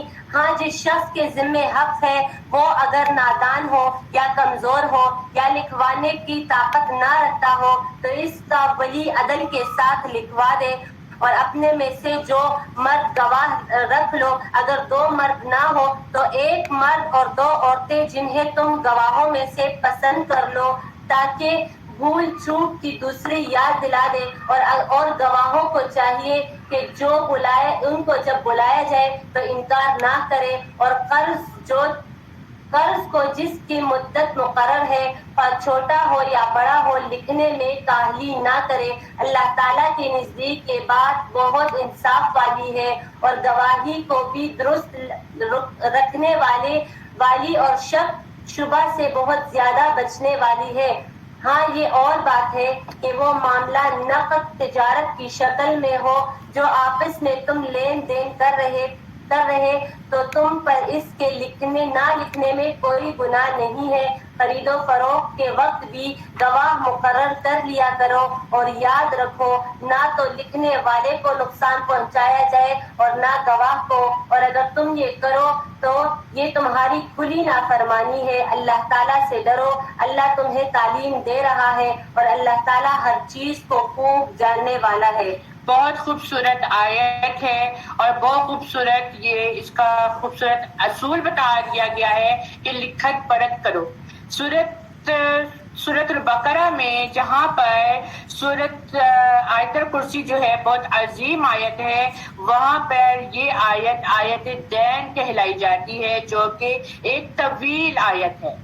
آیت الکرسی ایک عظیم آیت ہے اور آیت دین سورۃ البقرہ کی 282 آیت جو ہے وہ آیت دین ہے جس میں اصول سکھا دیا گیا ہے کہ کوئی اگر معاملہ ہوتا ہے تو وہاں پہ لکھت پڑھت کر لیا کرو. لکھنے پڑھت کرنے سے کیا ہوتا ہے کہ سم ٹائم انسان کے دماغ سے بات نکل جاتی ہے, لیکن کوئی معاملہ ایسا ہوتا ہے کہ بہت ضروری ہوتا ہے, اگر وہ لکھ لیا جاتا ہے تو آنے والے وقتوں میں جب کبھی بھی ایسا معاملات ہو تو اس کو کھول کے جو ہے وہ انسان اپنے سارے معاملات کو ادا کر لیتا ہے. اور پھر تقویٰ کا بھی یہی اصول ہے کہ جو تقویٰ اختیار پیار کرتا ہے تو اللہ بھی اس کے معاملے میں آسانی کرتے ہیں. اور اگر کوئی کسی کو کہتا ہے کہ تم اس کے گواہ بنو اور تم لکھت پڑھت کرو تو یہ اس پر یہ سوچ لینا چاہیے کہ یہ اللہ سبحانہ و تعالیٰ کی طرف سے حکم ہے کہ تم نے ہی لکھنا ہے. تو اس سے گریز نہیں کرنا چاہیے, آگے بڑھ جانا چاہیے. اور پھر دوسری طرف یہ بتا دیا گیا ہے اول تو 2 مسلمان مردوں میں سے ہونا چاہیے کوئی گواہ, لیکن اگر نہیں ہے تو 1 مرد اور 2 عورتیں جو ہیں وہ گواہوں میں سے آ جائیں. اور اگر 2 عورتوں کا کیوں بتایا گیا؟ 2 عورتوں کا اس لیے بتایا گیا کہ اگر ایک عورت بھول جاتی ہے نا تو دوسری اس کو یاد کروا دے گی. تو کتنا پیارا اصول ہے ہمارے قرآن پاک کا, ہمارے دین کا, کہ اللہ تعالیٰ ہر طرح کا نظام, ہر طرح کی نظم و ضبط, ہر طرح کے اصول ہمیں اپنی زندگی میں بتا رہے ہیں. اور اس کے باوجود بھی ہم قرآن کو پڑھنے کی توفیق نہیں کرتے, ہم اس کو سمجھنے کی توفیق نہیں کرتے. ہم نے صرف عربی کو پڑھ لیا, عربی پڑھ کے گزر گئے, اور اللہ سبحانہ تعالیٰ ہمیں کیا احکامات بتا رہے ہیں, ہماری زندگیوں کے کیا نظام بتا رہے ہیں, ہم اس کے لیے ہمارے پاس ٹائم نہیں ہے. تو آج اللہ تعالیٰ نے آپ لوگوں کو موقع دیا ہے, اس دورے قرآن کے عوض اللہ تعالیٰ نے آپ کو موقع دیا ہے, اپنی زندگیوں کو قرآن کے ڈھانچے میں ڈھال لیں. آسانی اور اچھا مقدر آپ کا بن جائے گا انشاءاللہ تعالیٰ. یہ ساتھ ساتھ آپ لوگوں نے دعا بھی کرنی ہے. اور اگر تم سفر میں ہو اور لکھنے والا نہ پاؤ تو رہن قبضے میں رکھ لیا کرو. ہاں اگر آپس میں ایک دوسرے سے مطمئن ہو تو جسے امانت دی گئی ہے وہ اسے ادا کرے, اور اللہ تعالیٰ سے ڈرتے رہا کرو جو اس کا رب ہے, اور گواہی کو نہ چھپاؤ, اور جو اسے چھپا لے وہ گناہگار دل والا ہے, اور جو کچھ تم کرتے ہو اسے اللہ تعالیٰ خوب جانتا ہے. جو حق کو چھپاتا ہے اس کا دل بھی گناہگار ہے, کیونکہ اس کے دل کا فعل ہے یہ کہ وہ حق کی بات کو چھپا رہا ہے. اور اس سے اگلی آیت میں کہا جاتا ہے کہ ابن عباس کہتے ہیں کہ جب یہ آیت نازل ہوئی تھی تو صحابہ خوف زدہ ہو کر رہ گئے تھے. کیا کہتے ہیں؟ للہ ما فی السماوات وما فی الارض وَإِن تُبْدُوا مَا فِي أَنفُسِكُمْ أَوْ تُخْفُوهُ يُحَاسِبْكُم بِهِ اللَّهُ فَيَغْفِرُ لِمَن يَشَاءُ وَيُعَذِّبُ مَن يَشَاءُ وَاللَّهُ عَلَى كُلِّ شَيْءٍ قَدِيرٌ. آسمانوں اور زمین میں جو کچھ بھی ہے سب اللہ ہی کا ہے, اور تمہارے دلوں میں جو کچھ ہے خواہ اسے ظاہر کرو یا چھپاؤ, اللہ تم سے اس کا حساب ضرور لے گا. پھر جسے وہ چاہے گا بخش دے گا, اور جسے وہ چاہے گا عذاب دے گا, اور اللہ ہر چیز پر خوب قادر ہے. اب آگے جاری ہے سورۃ البقرہ کی آخری 2 آیات. کس کس کو آخری 2 آیات آتی ہیں؟ الحمدللہ. اور جس کو نہیں آتی اس کے بارے میں آئے دیکھتے ہیں کہ آیت نمبر 285 اور آیت نمبر 286 میں آخری 2 آیات جو عرش کے نیچے سے دی گئی ہیں, رسول اللہ صلی اللہ علیہ وآلہ وسلم نے فرمایا سورۃ البقرہ کی آخری 2 آیات پڑھا کرو کیونکہ یہ دونوں مجھے عرش کے نیچے سے دی گئی ہیں. ابن مسعود کہتے ہیں کہ نبی کریم صلی اللہ علیہ وآلہ وسلم نے فرمایا جس نے ہر رات سورۃ البقرہ کی آخری 2 آیات پڑھی وہ اس سے کافی ہو جائیں گی, ہر طرح کے شر سے کوئی چیز نقصان نہ دے گی. اور پھر کہا جاتا ہے کہ جس گھر میں 3 راتوں تک یہ آیتیں پڑھی جائیں تو شیطان اس کے قریب نہیں آ سکتا. آمن الرسول بما انزل الیہ من ربہ والمؤمنون كل آمن بالله وملائكته وكتبه ورسله لا نفرق بين أحد من رسله وقالوا سمعنا وأطعنا غفرانك ربنا وإليك المصير. لا يكلف الله نفسا إلا وسعها لها ما كسبت وعليها ما اكتسبت. ربنا لا تؤاخذنا إن نسينا أو أخطأنا. ربنا ولا تحمل علينا إصرا كما كما حملته على الذين من قبلنا ربنا ولا تحملنا ما لا طاقة لنا به واعف عنا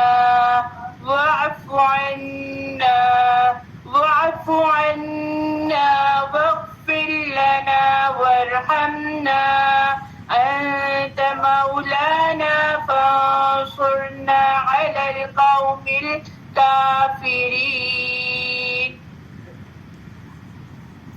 رسول اللہ صلی اللہ علیہ وآلہ وسلم اس ہدایت پر ایمان لائے جو ان کے رب کی طرف سے ان پر نازل کی گئی ہے، اور سارے مؤمن بھی سب اللہ پر اور اس کے فرشتوں پر اور اس کی کتابوں پر اور اس کے رسولوں پر ایمان لائے ہیں۔ وہ کہتے ہیں ہم اس کے رسولوں میں سے کسی ایک میں بھی فرق نہیں کرتے، اور وہ کہتے ہیں ہم نے حکم سنا اور اطاعت کی۔ اے ہمارے رب، ہم تیری بخشش چاہتے ہیں۔ دعا کرتے جائیں ساتھ ساتھ اپنے دلوں میں، اے ہمارے رب ہم تیری بخشش چاہتے ہیں اور ہم تیری ہی طرف لوٹ کر آنے والے ہیں۔ اللہ کسی کو اس کی برداشت سے بڑھ کر تکلیف نہیں دیتا۔ کسی شخص نے جو نیکی کمائی اس کا پھل اسی کے لیے ہے، اور جس نے بربرائی کی اس کا وبال بھی اسی پر ہے۔ اے ہمارے رب، اگر ہم میں سے کچھ کو بھول چوک ہو جائے تو ہماری گرفت نہ کرنا، آمین۔ اے ہمارے رب، ہم پر ایسا بوجھ نہ ڈال جو تو نے ہم سے پہلے لوگوں پر ڈالا تھا، آمین۔ اے ہمارے رب، جس بوجھ کو اٹھانے کی ہم میں طاقت نہیں وہ ہم سے نہ اٹھوا، اور ہم سے درگزر فرما اور ہمیں بخش دے اور ہم پر رحم فرما۔ تو ہی بڑا ہمارا کارساز ہے، بس تو کافروں کے مقابلے میں ہماری مدد فرما، آمین یا رب العالمین۔ الحمدللہ ثم الحمدللہ۔ سورۃ البقرہ کا سفر یہاں پر ختم ہوا، آگے ہے سورۃ آل عمران۔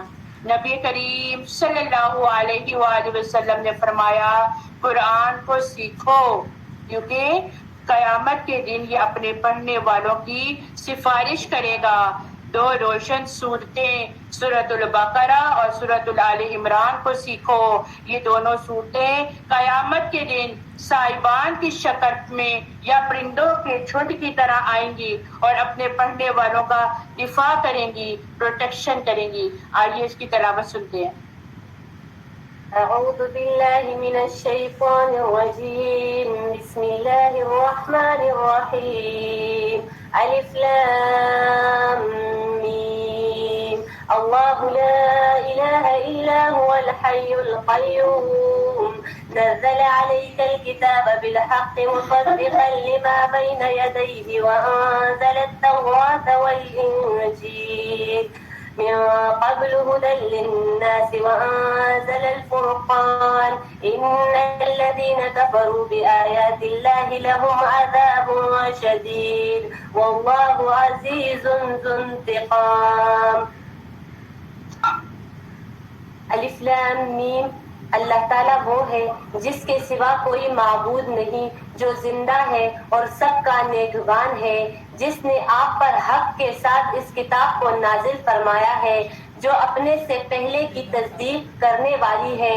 اسی نے اس سے پہلے تورات اور انجیل کو لوگوں کو ہدایت کرنے والی بنا کر اتارا تھا، اور قرآن بھی اسی نے اتارا۔ جو لوگ اللہ تعالیٰ کی آیتوں سے کفر کرتے ہیں ان کے لیے سخت عذاب ہے، اور اللہ تعالیٰ غالب ہے، بدلہ لینے والا ہے۔ یقیناً اللہ تعالیٰ پر آسمان اور زمین کی کوئی چیز پوشیدہ نہیں ہے۔ وہ ماں کی پیٹ میں تمہاری صورتیں جس طرح چاہے بناتا ہے، اس کے سوا کوئی معبود برحق نہیں، وہ غالب ہے، حکمت والا ہے۔ دیکھیں کیا کہا گیا کہ اللہ تعالیٰ تمہاری ماؤں کے پیٹوں میں تمہاری صورتیں بناتا ہے۔ اللہ تعالیٰ، ایک ماں پریگننٹ ہوتی ہے، اس کو پتہ ہے اس کے اندر کیا چل رہا ہے۔ اللہ سبحانہ تعالیٰ اس کے فگرز بنا رہے ہوتے ہیں، اللہ سبحانہ تعالیٰ اس کے نقش بنا رہے ہوتے ہیں۔ ہمیں نہیں پتہ چل رہا ہوتا کہ وہ کس طرح کی شکل اس کو بناتا ہے، کس طرح کی شکل بنا کے وہ دنیا میں لے آتا ہے، اور جب دنیا میں لے آتا ہے تو پھر اس وقت ماں دیکھتی ہے کہ میرے رب کی کریشن کیا ہے، یہ سب سے بڑی نشانی ہے.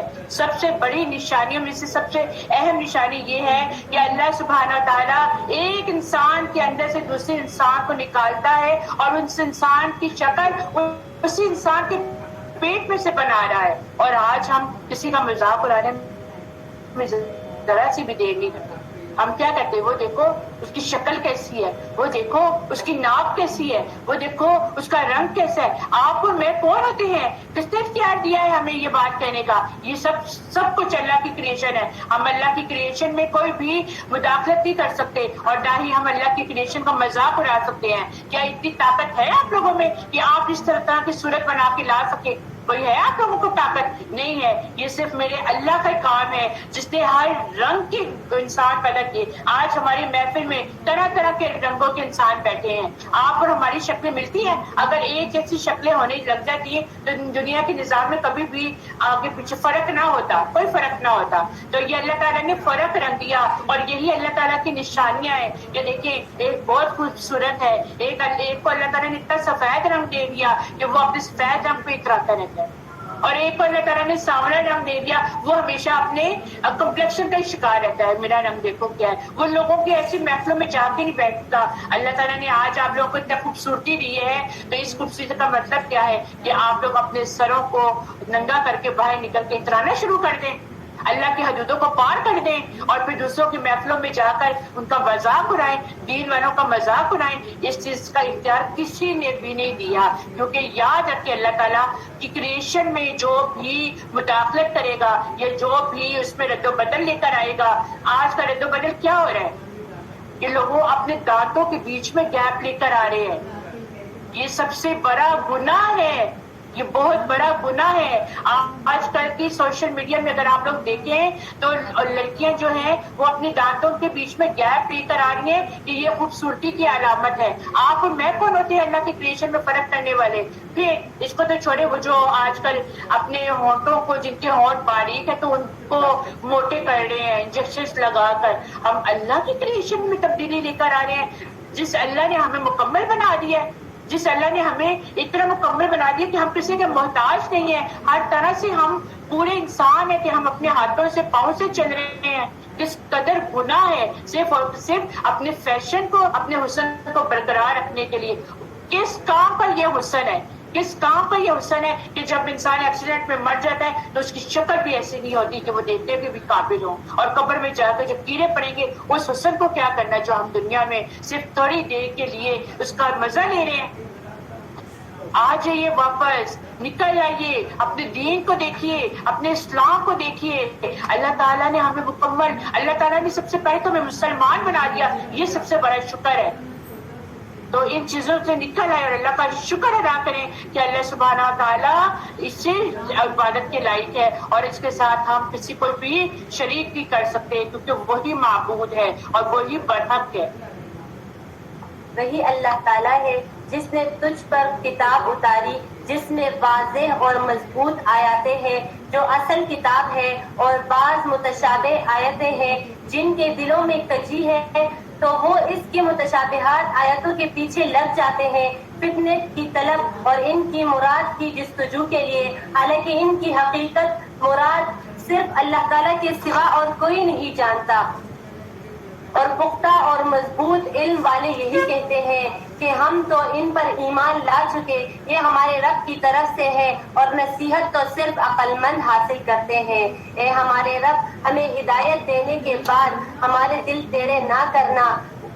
ربنا لا تزغ قلوبنا بعد إذ هديتنا وهب لنا من لدنك رحمة إنك أنت الوهاب.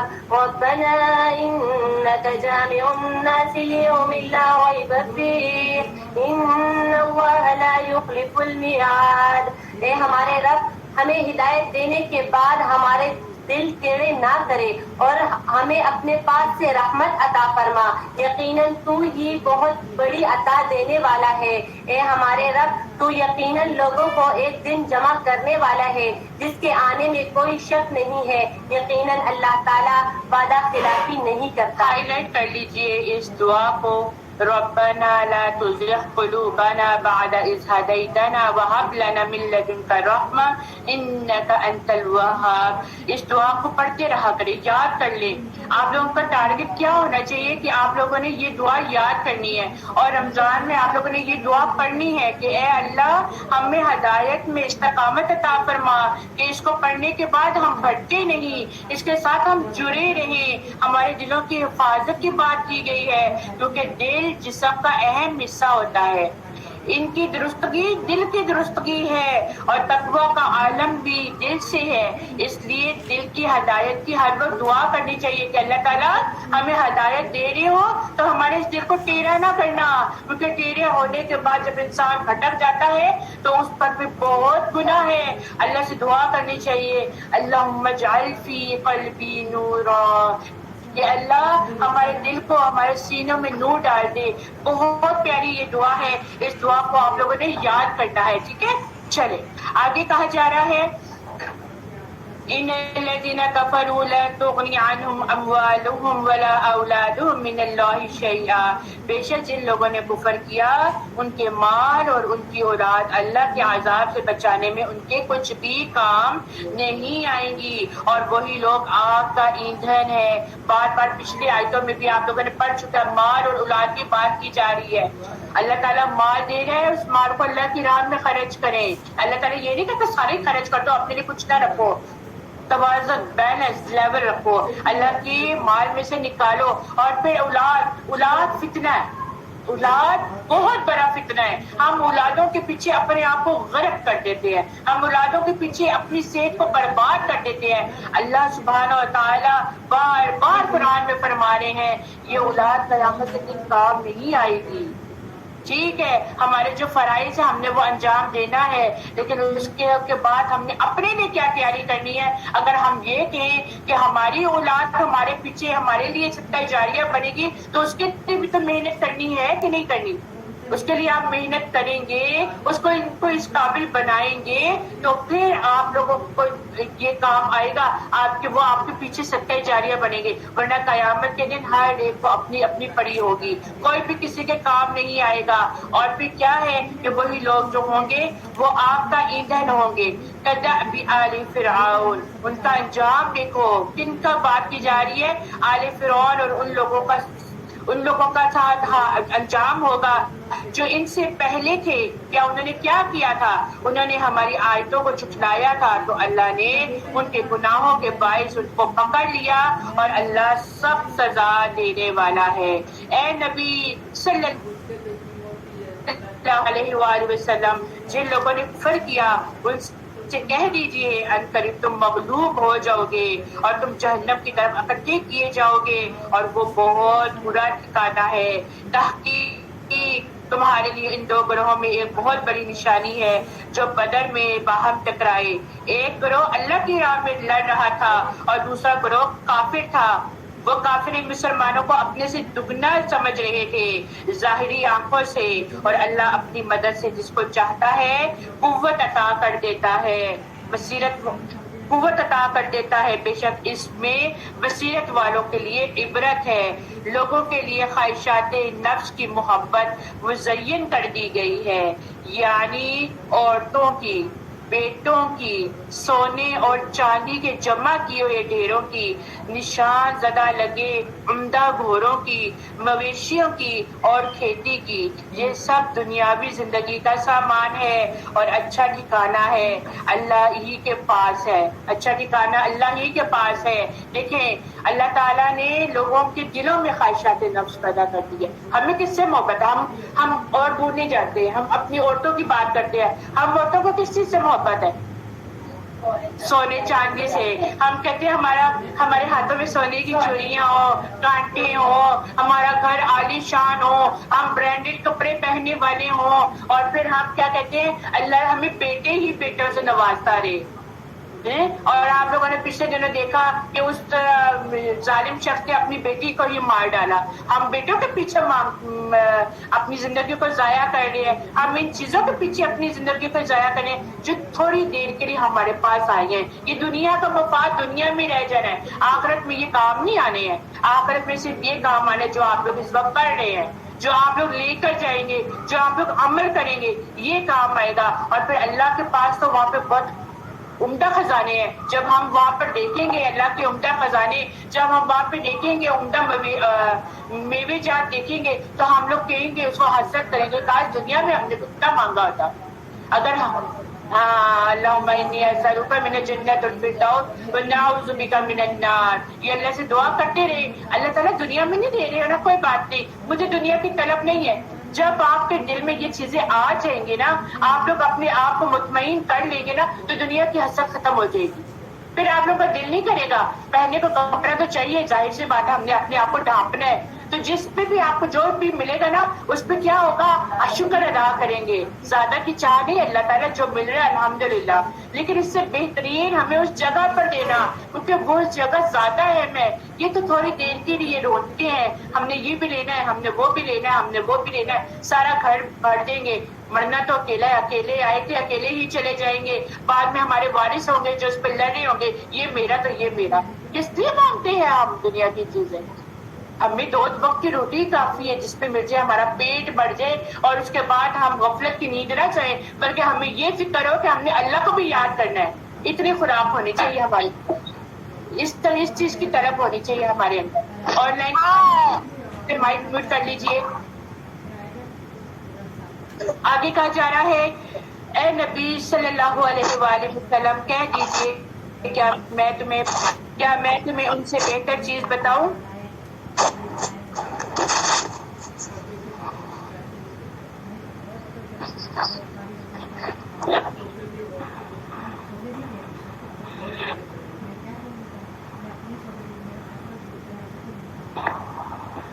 آپ لوگ پلیز اپنے مائک کر دیجیے، کوپریٹ کیجیے. جن کے مائک کھلے ہیں پلیز آپ لوگ اپنے مائک بند کیجیے. اعوذ باللہ من الشیطان الرجیم. اے نبی صلی اللہ علیہ وآلہ وسلم کہہ دیجئے کیا میں تمہیں ان سے بہتر چیز بتاؤں؟ پرہیزگاروں کے لیے ان کے رب کے پاس باغ ہیں جن کے نیچے نہریں بہتی ہیں، وہ ان میں ہمیشہ رہیں گے، اور وہاں ان کے لیے پاکیزہ بیویاں ہوں گی، اور انہیں اللہ کی رضا حاصل ہوگی، اور اللہ اپنے بندوں پر خوب نظر رکھنے والا ہے. جو لوگ کہتے ہیں اے ہمارے ربنا اننا آمنا فاغفر لنا ذنوبنا وقنا عذاب النار، اے ہمارے رب بے شک ہم ایمان لائے، بس تو ہمارے گناہ بخش دے اور ہمیں آگ کے عذاب سے بچا. اور یہ کون لوگ ہوتے ہیں؟ ان لوگوں کی خصوصیات بتا دی گئی ہیں کہ وہ کون لوگ ہیں. الصابرین والصادقین والقانتین والمنافقین والمستغفرین بالاسحار. یہ کون لوگ ہیں؟ جو صبر کرنے والے ہیں. یہ کون لوگ ہیں؟ جو سچ بولنے والے ہیں. یہ کون لوگ ہیں؟ جن کو جو حکم دیا جاتا ہے وہ اس پر عمل کرتے ہیں. یہ کون لوگ ہیں کہ جن کو خرچ کرنے کے لیے دیا جاتا ہے تو وہ اللہ کے مال میں سے خرچ کرتے ہیں. اور وہ کون لوگ ہیں؟ یہ وہ لوگ ہیں جو سحری کے اوقات میں اٹھ کر اللہ سبحانہ تعالیٰ سے اپنے گناہوں کی بخشش مانگتے ہیں. اللہ سے دعا کریں اللہ تعالیٰ یہ ساری خصوصیات ہمارے اور آپ کے اندر بھی ڈال دے. ہم بھی سحری کے وقت اٹھنے والوں میں سے ہوں، ہم بھی اس وقت اللہ سبحانہ تعالیٰ سے بخشش مانگنے والے ہوں. شهد الله أنه لا إله إلا هو والملائكة وأولو العلم قائما بالقسط لا إله إلا هو العزيز الحكيم. اللہ تعالیٰ فرشتے اور اہل علم اس بات کی گواہی دیتے ہیں کہ اللہ کے سوا کوئی معبود نہیں، اور وہ عدل کے ساتھ دنیا کو قائم رکھنے والا ہے. اس غالب اور حکمت والے کے سوا کوئی عبادت کے لائق نہیں. بے شک اللہ تعالیٰ کے نزدیک دین اسلام ہی ہے، اور اہل کتاب نے اپنے پاس علم آ جانے کے بعد آپس کی سرکشی اور حسد کی بنا پر ہی اختلاف کیا. اور اللہ تعالیٰ کی آیتوں کے ساتھ جو بھی کفر کرے اللہ تعالیٰ اس کا جلد حساب لینے والا ہے. پھر بھی اگر یہ آپ سے جھگڑے تو آپ کہہ دیجئے کہ میں اور میری تابعداروں نے اللہ تعالیٰ کی اطاعت کی. میں اپنا منہ متوجہ کرتا ہوں یعنی اللہ تعالیٰ کی طرف کرتا ہوں. اور اہل کتاب سے اور ان پڑھ لوگوں سے کہہ دیجئے کہ کیا تم بھی اطاعت کرتے ہو؟ بس اگر یہ بھی تابعدار بن جائے تو یقیناً ہدایت والے ہوں گے، اگر یہ روگردنی کرے تو آپ پھر صرف پہنچا دینے والے ہیں، اور اللہ تعالیٰ بندوں کو خوب دیکھنے والا ہے۔ جو لوگ اللہ تعالیٰ کی آیتوں سے کفر کرتے ہیں اور ناحق نبیوں کو قتل کر ڈالتے ہیں، اور جو لوگ عدل و انصاف کی بات کہیں انہیں بھی قتل کرتے ہیں، تو اے نبی انہیں دردناک عذابوں کی خبر دے دیجئے۔ ان کے اعمال دنیا اور آخرت میں خراب ہے اور ان کا کوئی مددگار نہیں۔ کیا آپ نے انہیں نہیں دیکھا جنہیں ایک حصہ کتاب کا دے دیا گیا ہے؟ وہ اپنے آپس کے فیصلوں کے لیے اللہ تعالیٰ کی کتاب کی طرف بلائے جاتے ہیں، پھر بھی ایک جماعت ان سے منہ پھیر کر لوٹ جاتی ہے۔ اس کی وجہ ان کا یہ کہنا ہے کہ ہمیں تو گنے چنے چند دن ہی آگ میں جلائے جائیں گے۔ ان کی گھڑی گھڑائی باتوں نے انہیں ان کے دین کے بارے میں دھوکے میں ڈال رکھا ہے۔ بس کیا حال ہوگا جب ہم انہیں اس دن جمع کریں گے جس کے آنے میں کوئی شک نہیں ہے، اور ہر شخص اپنا اپنا کیا پورا دیا جائے گا اور ان پر ظلم نہ کیا جائے گا۔ قل اللهم مالك الملك تؤتي الملك من تشاء وتنزع الملك ممن تشاء وتعز من تشاء وتذل من تشاء بيدك الخير انك على كل شيء قدیر۔ آپ کہہ دیجئے اے اللہ، اے بادشاہی کے مالک، تو جسے چاہے بادشاہی عطا کر دیتا ہے اور جس سے چاہے بادشاہی چھین لیتا ہے، اور تو ہی جسے چاہے عزت دیتا ہے اور تو ہی جسے چاہے ذلت دیتا ہے۔ سب بھلائی تیرے ہی ہاتھ میں ہے، بے شک تو ہر چیز پر خوب قادر ہے۔ دنیا میں جس کو عزت ملتی ہے نا، وہ بھی اللہ کے حکم سے ملتی ہے، آپ کا اور میرا کوئی کام نہیں ہے۔ اللہ ہی عزت دیتا ہے، جس طرح اللہ دلوں میں ہدایت دیتا ہے نا، اسی طرح اللہ تعالیٰ ہی عزت دلواتے ہیں، اللہ تعالیٰ ہی کی مرضی سے عزت ملتی ہے۔ یاد رکھیے بھلائی اور خیر اللہ کے ہاتھ میں ہے، اور بھلائی اور خیر کی توفیق بھی اللہ ہی تعالیٰ دیتے ہیں۔ تو اللہ سے دعا کرتے رہنا چاہیے کہ اللہ تعالیٰ ہم سب کو خیر اور بھلائی کے کاموں میں ڈال کے رکھے، آمین ثم آمین۔ تو رات کو دن میں اور دن کو رات میں داخل کرتا ہے، اور تو مردے سے زندہ کو، زندے سے مردے کو نکالتا ہے، اور جسے تو چاہتا ہے بے حساب رزق دیتا ہے۔ اے ایمان والو، مومنوں کو چھوڑ کر کافروں کو ہرگز دوست نہ بناؤ، اور جو کوئی ایسا کرے گا اس کا اللہ سے کوئی تعلق نہیں ہوگا، الا یہ کہ تم ان کافروں کے شر سے بچنا چاہو، اور اللہ تمہیں اپنی ذات سے ڈراتا ہے اور تمہیں اللہ ہی کی طرف لوٹ کر جانا ہے۔ آپ کہہ دیجئے اگر تم وہ بات چھپاؤ جو تمہارے سینوں میں ہے یا تم اسے ظاہر کر دو، اللہ اس سے بھی جانتا ہے، اور وہ تو اسے بھی جانتا ہے جو کچھ آسمانوں اور زمین میں ہے، اور اللہ ہر چیز پر خوب قادر رکھنے والا ہے، خوب قدرت رکھنے والا ہے۔ جس دن ہر شخص اپنے کیے ہوئے اچھے عمل کو اور اپنے کیے ہوئے برے عمل کو اپنے سامنے پا لے گا، وہ اس وقت خواہش کرے گا کاش اس کے اور اس کی برائی کے درمیان دور کا فاصلہ ہوتا، اور اللہ تمہیں اپنی ذات سے ڈراتا ہے، اور اللہ اپنے بندوں سے بڑی شفقت کرتا ہے۔ قیامت کے دن جب نام اعمال کھولے جائیں گے، اتنا بڑا رجسٹر ہوگا، سوچے ذرا اس چیز کو، امیجن کیجئے، بہت بڑا صحن ہے، بہت بڑا حشر کا میدان ہے، پوری دنیا وہاں پہ کھڑی ہے، اور وہاں پہ اس دن آپ کا رجسٹر کھولا جا رہا ہے، آپ کا نام اعمال کھولے جا رہے ہیں۔ اس وقت انسان کی کیا کیفیت ہوگی؟ انسان چاہے گا کہ اس کے اور اس کے برائی کے درمیان اتنا فاصلہ ہو کہ کوئی اس کی برائی کو سن نہ سکے، اور اس کی اپنی برائیاں بھی اس کو بری لگ رہی ہوں گی۔ تو ہمیں اللہ سے دعا کرنا چاہیے کہ اللہ تعالیٰ ہمیں نیک عمل کرنے والوں میں سے بنا، تاکہ ہمارے جب نام اعمال کھلیں تو ہم شرمندہ نہ ہو کہ ہم اللہ سے کس طرح نظریں ملائیں گے۔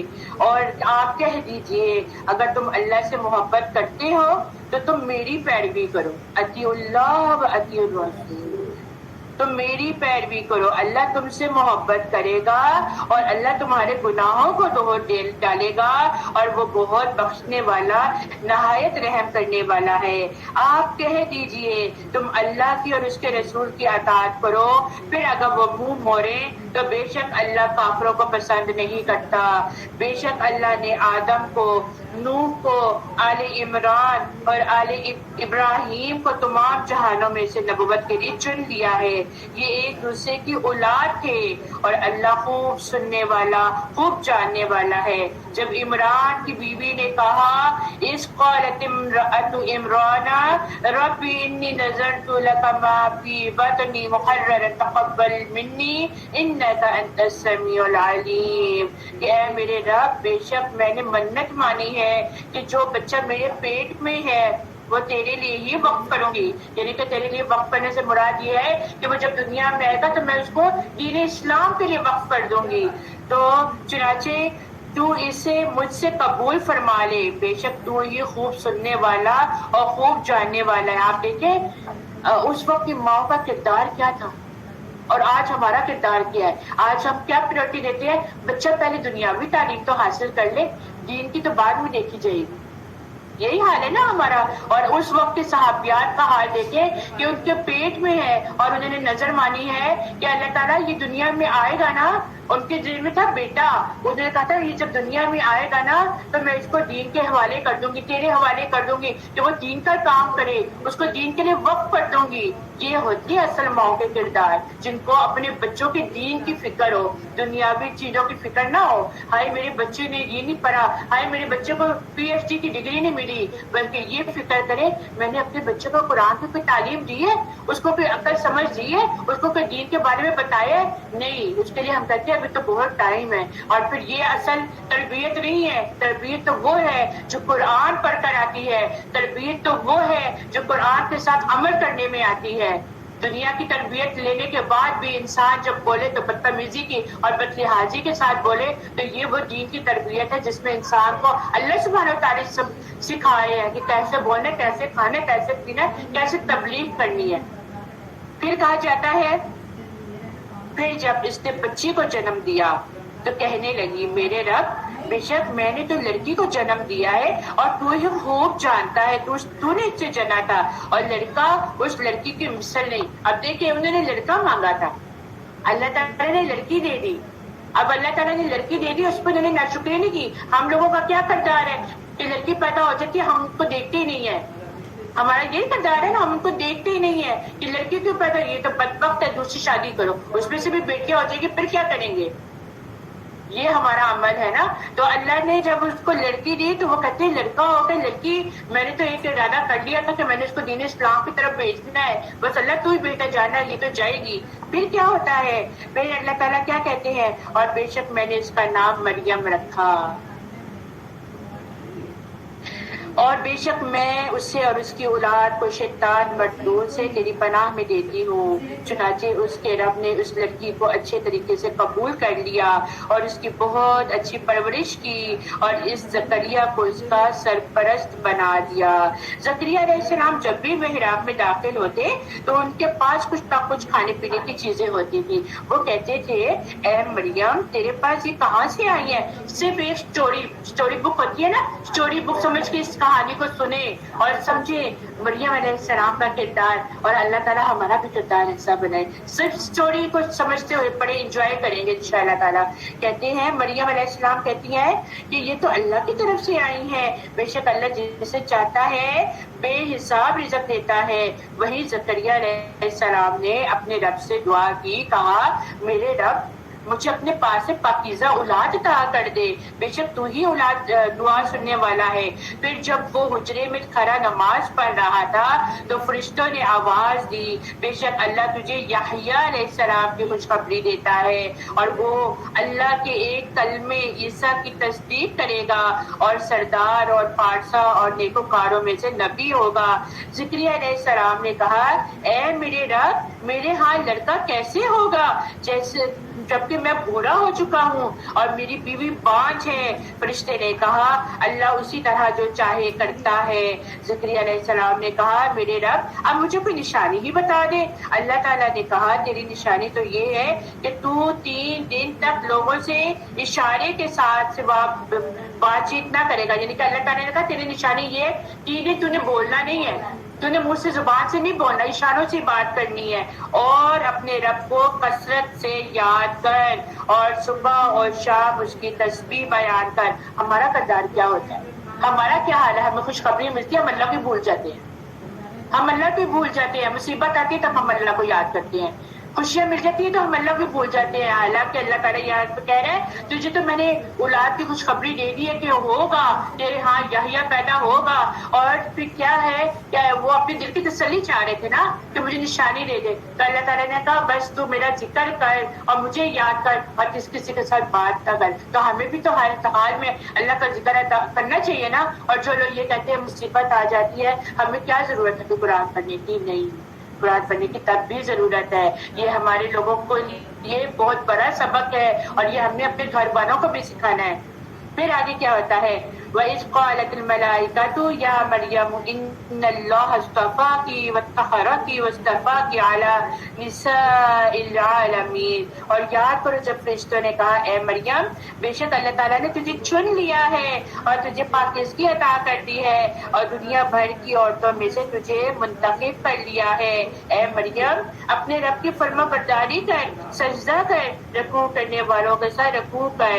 اے نبی صلی اللہ علیہ وآلہ وسلم یہ غیب کی باتیں ہیں، یہ غیب کی خبریں ہیں جو ہم آپ کی طرف وحی کر رہے ہیں. اور آپ اس وقت ان کے پاس موجود نہ تھے جو وہ اپنے قلم ڈال رہے تھے کہ ان میں سے کون مریم کا سرپرست ہوگا. اور نہ آپ اس وقت ان کے پاس تھے جب وہ باہم جھگڑ رہے تھے. جب فرشتوں نے کہا اے مریم بے شک اللہ تجھے اپنی طرف سے ایک کلمے کی خوشخبری دیتا ہے، اس کا نام مسیح عیسیٰ ابن مریم ہوگا. وہ دنیا اور آخرت میں بڑے مرتبے والا اور اللہ کے قریبی بندوں میں سے ہوگا. اور وہ لوگوں سے ماں کی گود میں اور بڑی عمر میں بھی کلام کرے گا اور نیکوکاروں میں سے ہوگا. مریم علیہ السلام کہتی ہیں کہ اے میرے رب میرے ہاں لڑکا کیسے پیدا ہوگا حالانکہ مجھے کسی شخص نے چھوا بھی نہیں. فرشتے نے کہا اسی طرح اللہ جو چاہتا ہے پیدا کرتا ہے. جب وہ کسی کام کا فیصلہ کر لیتا ہے تو اسے صرف یہ کہتا ہے کن فیکون، ہو جا تو وہ ہو جاتا ہے. اور اللہ اس سے کتاب اور حکمت اور تورات اور انجیل کا تعلیم بھی دے گا اور اسے بنی اسرائیل کی طرف اپنا رسول مقرر کرے گا. وہ کہے گا بے شک میں تمہارے پاس تمہارے رب کی طرف سے نشانیاں لے کر آیا ہوں، بے شک میں تمہارے لیے گارے سے پرندے کی شکل بناتا ہوں. یہ بھی اللہ کی اذن سے ہوا تھا. اللہ سبحانہ و تعالیٰ نے حضرت عیسیٰ علیہ السلام کو معجزات دیے تھے اور ان میں سب سے پہلا کیا تھا کہ وہ پرندہ بنا کر گارے سے مٹی سے پرندہ بنا کر اس میں پھونک مارتے تھے. اور یہ پھونک مارنا بھی اللہ کے حکم سے ہوا تھا. بعض لوگ اس کا غلط مطلب لے لیتے ہیں، یہ اللہ کے اذن سے ہوا تھا. تو وہ پرندے کی شکل بن جاتا ہے اور جب میں اس کو پھونک مارتا ہوں تو وہ واقعی پرندہ اللہ کے حکم سے وہ پرندہ بن جاتا ہے اور اللہ کے حکم سے وہ اڑنے لگتا ہے. پھر دوسری کیا اللہ تعالیٰ نے اس کو معجزہ دکھائی تھی اور میں اللہ کے حکم سے پیدائشی اندھے اور برس والے کو اچھا کر دیتا ہوں. اور اللہ کے اذن سے ان کو تیسرا کیا معجزہ دیا گیا تھا اور مردوں کو زندہ کرتا ہوں. اور میں تمہیں بتاتا ہوں کہ جو کچھ تم کھاتے ہو اور جو اپنے گھروں میں ذخیرہ کرتے ہو بے شک اس میں تمہارے لیے بہت بڑی نشانیاں ہیں اگر تم مؤمن ہو. تو یہ اللہ سبحانہ و تعالیٰ نے حضرت عیسیٰ علیہ السلام کو معجزات دیے تھے. ومصدقا لما بين يدي من التوراة ولأحل لكم بعض الذي حرم عليكم وجئتكم بآية من ربكم واتقوا الله وأطيعون. اور میں تورات کی تصدیق کرنے والا ہوں جو میرے سامنے ہے اور میں اس لیے آیا ہوں کہ تم پر بعض وہ چیزیں حلال کروں جو تم پر حرام کر دی گئی ہے. اور میں تمہارے پاس تمہارے رب کی نشانی لایا ہوں اس لیے تم اللہ سے ڈرو اور میری فرمان برداری کرو. یقین مانو میرا اور تمہارا رب اللہ ہی ہے، تم سب اسی کی عبادت کرو، یہی سیدھی راہ ہے. مگر جب حضرت عیسیٰ علیہ السلام نے ان کا کفر محسوس کر لیا تو کہنے لگے اللہ تعالیٰ کی راہ میں میری مدد کرنے والا کون کون ہے؟ حواریوں نے جواب دیا کہ ہم اللہ تعالیٰ کی راہ کے مددگار ہیں، ہم اللہ تعالیٰ پر ایمان لائے اور آپ گواہ رہیں کہ ہم تابعدار ہیں۔ اے ہمارے پالنے والے معبود، ہم تیری اتاری ہوئی وحی پر ایمان لائے اور ہم نے تیرے رسولوں کی اتباع کی، بس تو ہمیں گواہوں میں سے لکھ لے۔ اور کافروں نے انکار کیا اور اللہ تعالیٰ نے بھی انہیں چھوڑ دیا۔ اللہ تعالیٰ کافروں نے مکر کیا تو اللہ تعالیٰ نے بھی ان سے تدبیر کی، اور اللہ تعالیٰ بہترین تدبیر کرنے والا ہے۔ جب اللہ تعالیٰ نے فرمایا کہ اے عیسیٰ، میں تجھے پورا لینے والا ہوں اور تجھے اپنی جانب اٹھانے والا ہوں اور تجھے کافروں سے پاک کرنے والا ہوں اور تیری تابعداروں کو کافروں کے اوپر رکھنے والا ہوں قیامت کے دن تک، پھر تم سب کا لوٹنا میری طرف ہی ہے۔ میں تمہارے آپس کے تمام تر اختلافات کا فیصلہ کروں گا، پھر کافروں کو تو میں دنیا میں اور آخرت میں سخت تر عذاب دوں گا اور ان کا کوئی مددگار نہ ہوگا، لیکن ایمان والوں اور نیک اعمال والوں کو اللہ تعالیٰ ان کا حساب پورا دے گا، اور اللہ تعالیٰ ظالموں سے محبت نہیں کرتا۔ یہ جسے ہم تیرے سامنے پڑھ رہے ہیں آیاتیں ہیں اور حکمت والی نصیحت ہے۔ اللہ تعالیٰ کے نزدیک عیسیٰ کی مثال بالکل آدم علیہ السلام کی مثال جیسی ہے، جسے مٹی سے پیدا کر کے کہہ دیا کہ ہو جا، بس وہ ہو گیا۔ تیرے رب کی طرف سے حق یہی ہے، خبردار شک کرنے والوں میں نہ ہونا۔ اس لیے جو شخص آپ کے پاس اس علم کے آ جانے کے بعد آپ سے اس میں جھگڑے تو آپ کہہ دیجئے کہ آؤ ہم تم اپنے فرزندوں کو اور ہم تم اپنی بیویوں کو اور ہم تم خاص اپنی جانوں کو بلائے، پھر ہم عاجزی کے ساتھ التجا کریں اور جھوٹوں پر اللہ کی لعنت ڈالے۔ یقیناً صرف یہی سچا بیان ہے اور کوئی معبود برحق نہیں بخبر اللہ تعالیٰ کے سوائے اللہ تعالیٰ کے، اور بے شک غالب اور حکمت والا ہے اللہ تعالیٰ ہی۔ فَإِن تَوَلَّوْا فَإِنَّ اللَّهَ عَلِيمٌ بِالْمُفْسِدِينَ، پھر اگر وہ منہ موڑیں تو بے شک اللہ تعالیٰ فساد کرنے والوں کو خوب جانتا ہے۔ آپ کہہ دیجئے اے اہل کتاب، ایسی بات کی طرف آؤ جو ہمارے اور تمہارے درمیان برابر ہے، یہ کہ ہم اللہ کے سوا کسی کی عبادت نہ کریں اور اس کے ساتھ کسی کو شریک نہ ٹھہرائیں، اور ہم میں سے کوئی اللہ کے سوا کسی کو رب نہ بنائے۔ پھر اگر وہ منہ پھیر لیں تو تم کہہ دو اس بات کے گواہ رہو کہ بے شک ہم اللہ کے فرما بردار ہیں۔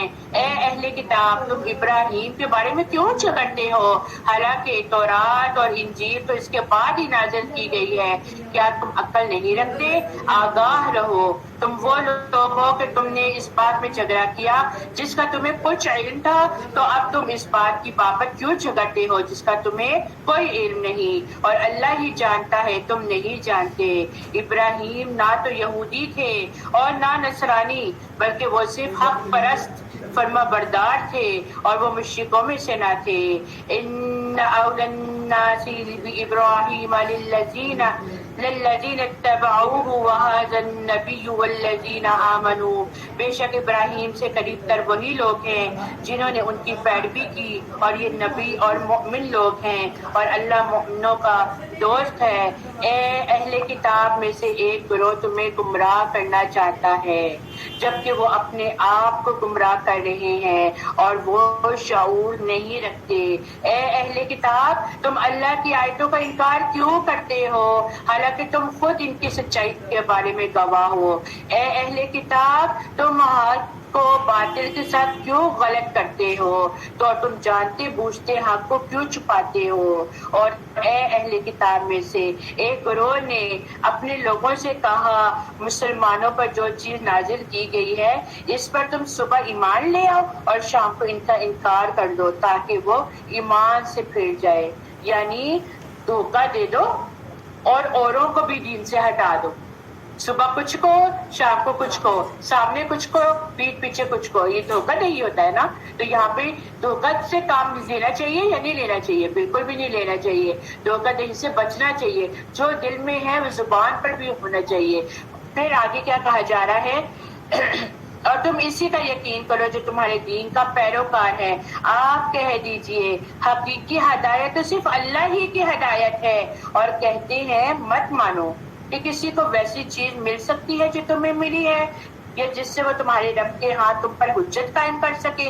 کہہ دے بے شک فضل اللہ کے ہاتھ میں ہے، وہ جس کو چاہتا ہے عطا کرتا ہے اور اللہ وسعت والا ہے، خوب جاننے والا ہے۔ یختص برحمتہ من یشاء واللہ ذو الفضل العظیم، وہ خاص کرتا ہے اپنی رحمت سے جسے وہ چاہے اور اللہ بڑے فضل والا ہے۔ اور اے اہل کتاب میں سے بات وہ ہے کہ اگر آپ ان کے پاس خزانے کا ڈھیر امانت رکھ دیں تو وہ بھی آپ کو ادا کر دیں گے، اور ان میں سے بات وہ بھی ہے کہ اگر ان کے پاس 1 دینار امانت رکھ دیں تو وہ بھی آپ کو ادا نہیں کریں گے، الا یہ کہ آپ ہمیشہ ان کے سر پر کھڑے رہیں۔ اس طرح ہم لوگ بھی ہیں نا، ہم لوگوں میں بھی ایسے لوگ ہیں نا کہ جو اسی وقت تو امانت اگر کسی پر رکھوا دی وہ دے دیتے ہیں، اور اگر کچھ ایسے بھی ہیں امانت رکھوا بھی دے تو وہ اپنی چیز مانگنا چاہتے تو وہ ہیلا بہانے کھانے لگ جاتے ہیں، اچھا آج دے دیں گے، آج دے دیں گے، آج دیں گے۔ آج بھی ہم وہی چیز ہے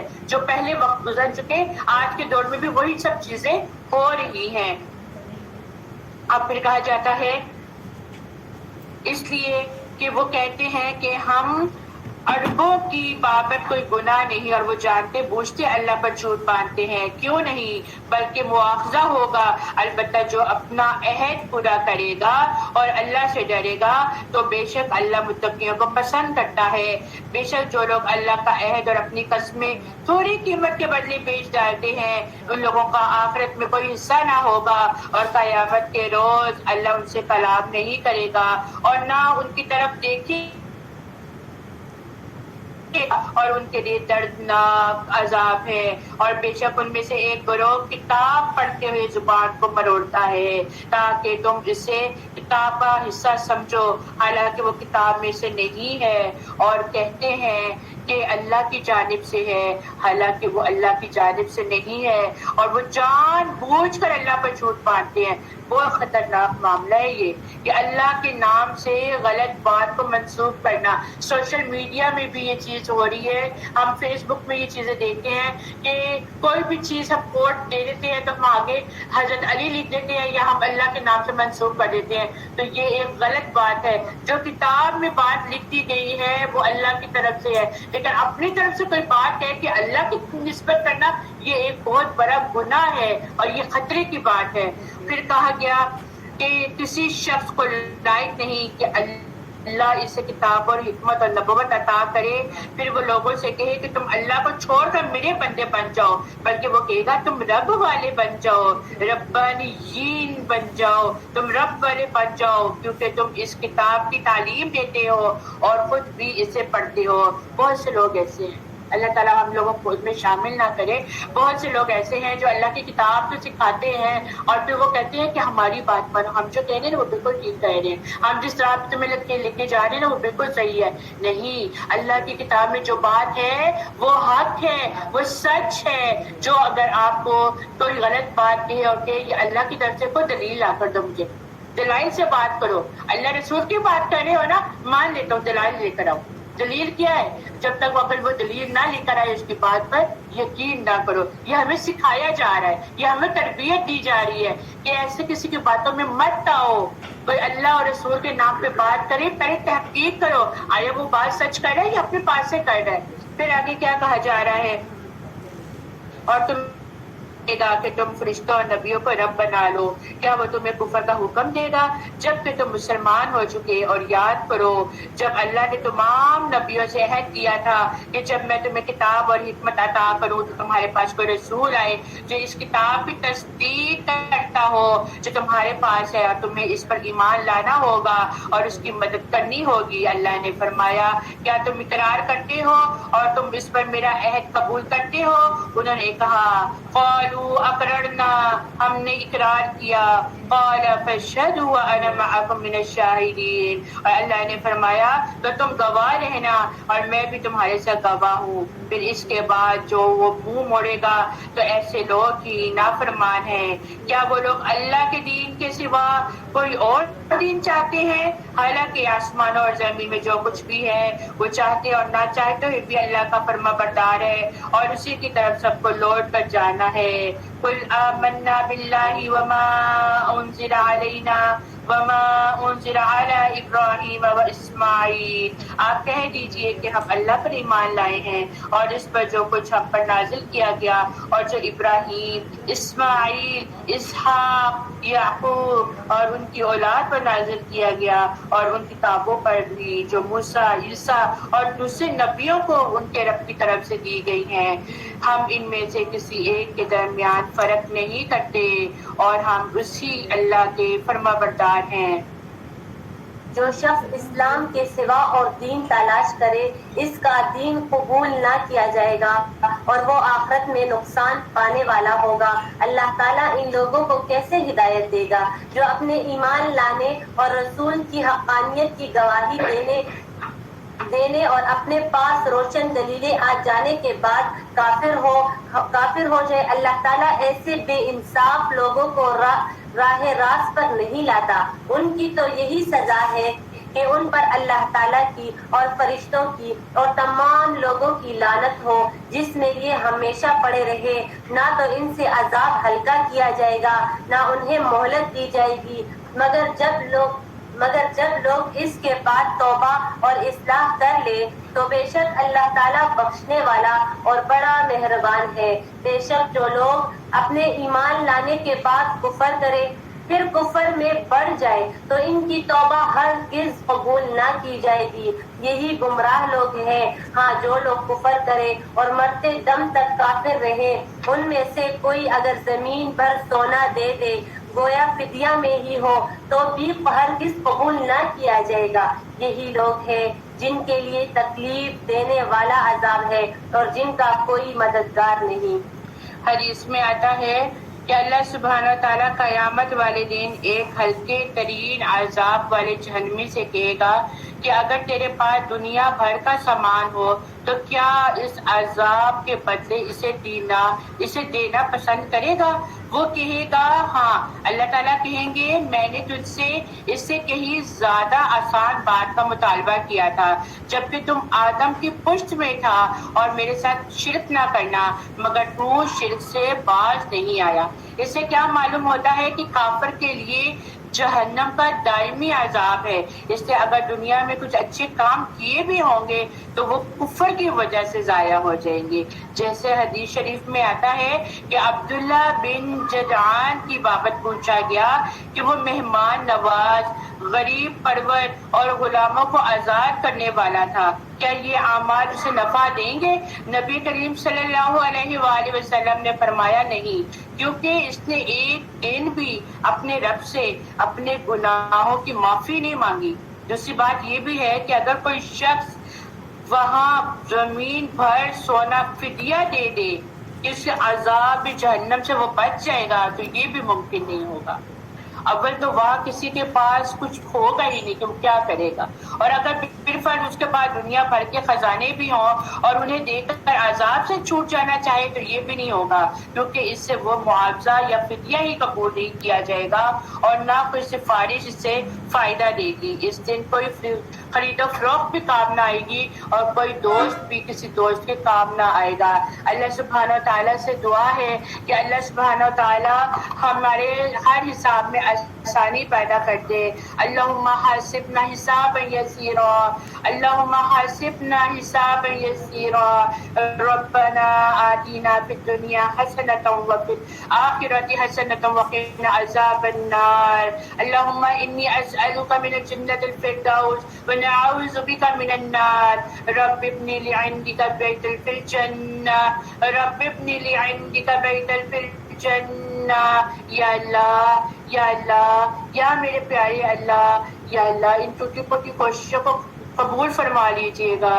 یا اللہ ہم سے وہ کام نہ لینا جو تیرے نزدیک ناپسندیدہ ہیں، یا اللہ ہم سے وہ کام نہ لینا جو عمل ہم دنیا میں تو ثواب کمانے کے غرض سے کر رہے ہیں لیکن آخرت میں وہ نیکیاں ضائع ہو جائیں گی۔ یا اللہ ہمیں ریاکاری سے بچانا، یا اللہ ہمیں ریاکاری سے بچانا، یا اللہ ہمیں سچا مسلمان بنانا، ہمیں سچا مومن بنانا۔ یا اللہ ہم صرف نام کے مسلمان مسلمان رہ گئے ہیں. یا اللہ ہمارے اندر کوئی عمل نہیں ہے، ہمیں عمل کرنے والا بنا دینا. یا اللہ ہمیں ایسا بنا دے کہ تجھے پسند آ جائیں. یا اللہ تو ہمیں ایسا بنا دے کہ ہم تجھے پسند آ جائیں. یا اللہ ہمیں ہمارے ماں باپ کے لیے صدقہ جاریہ بنا دینا.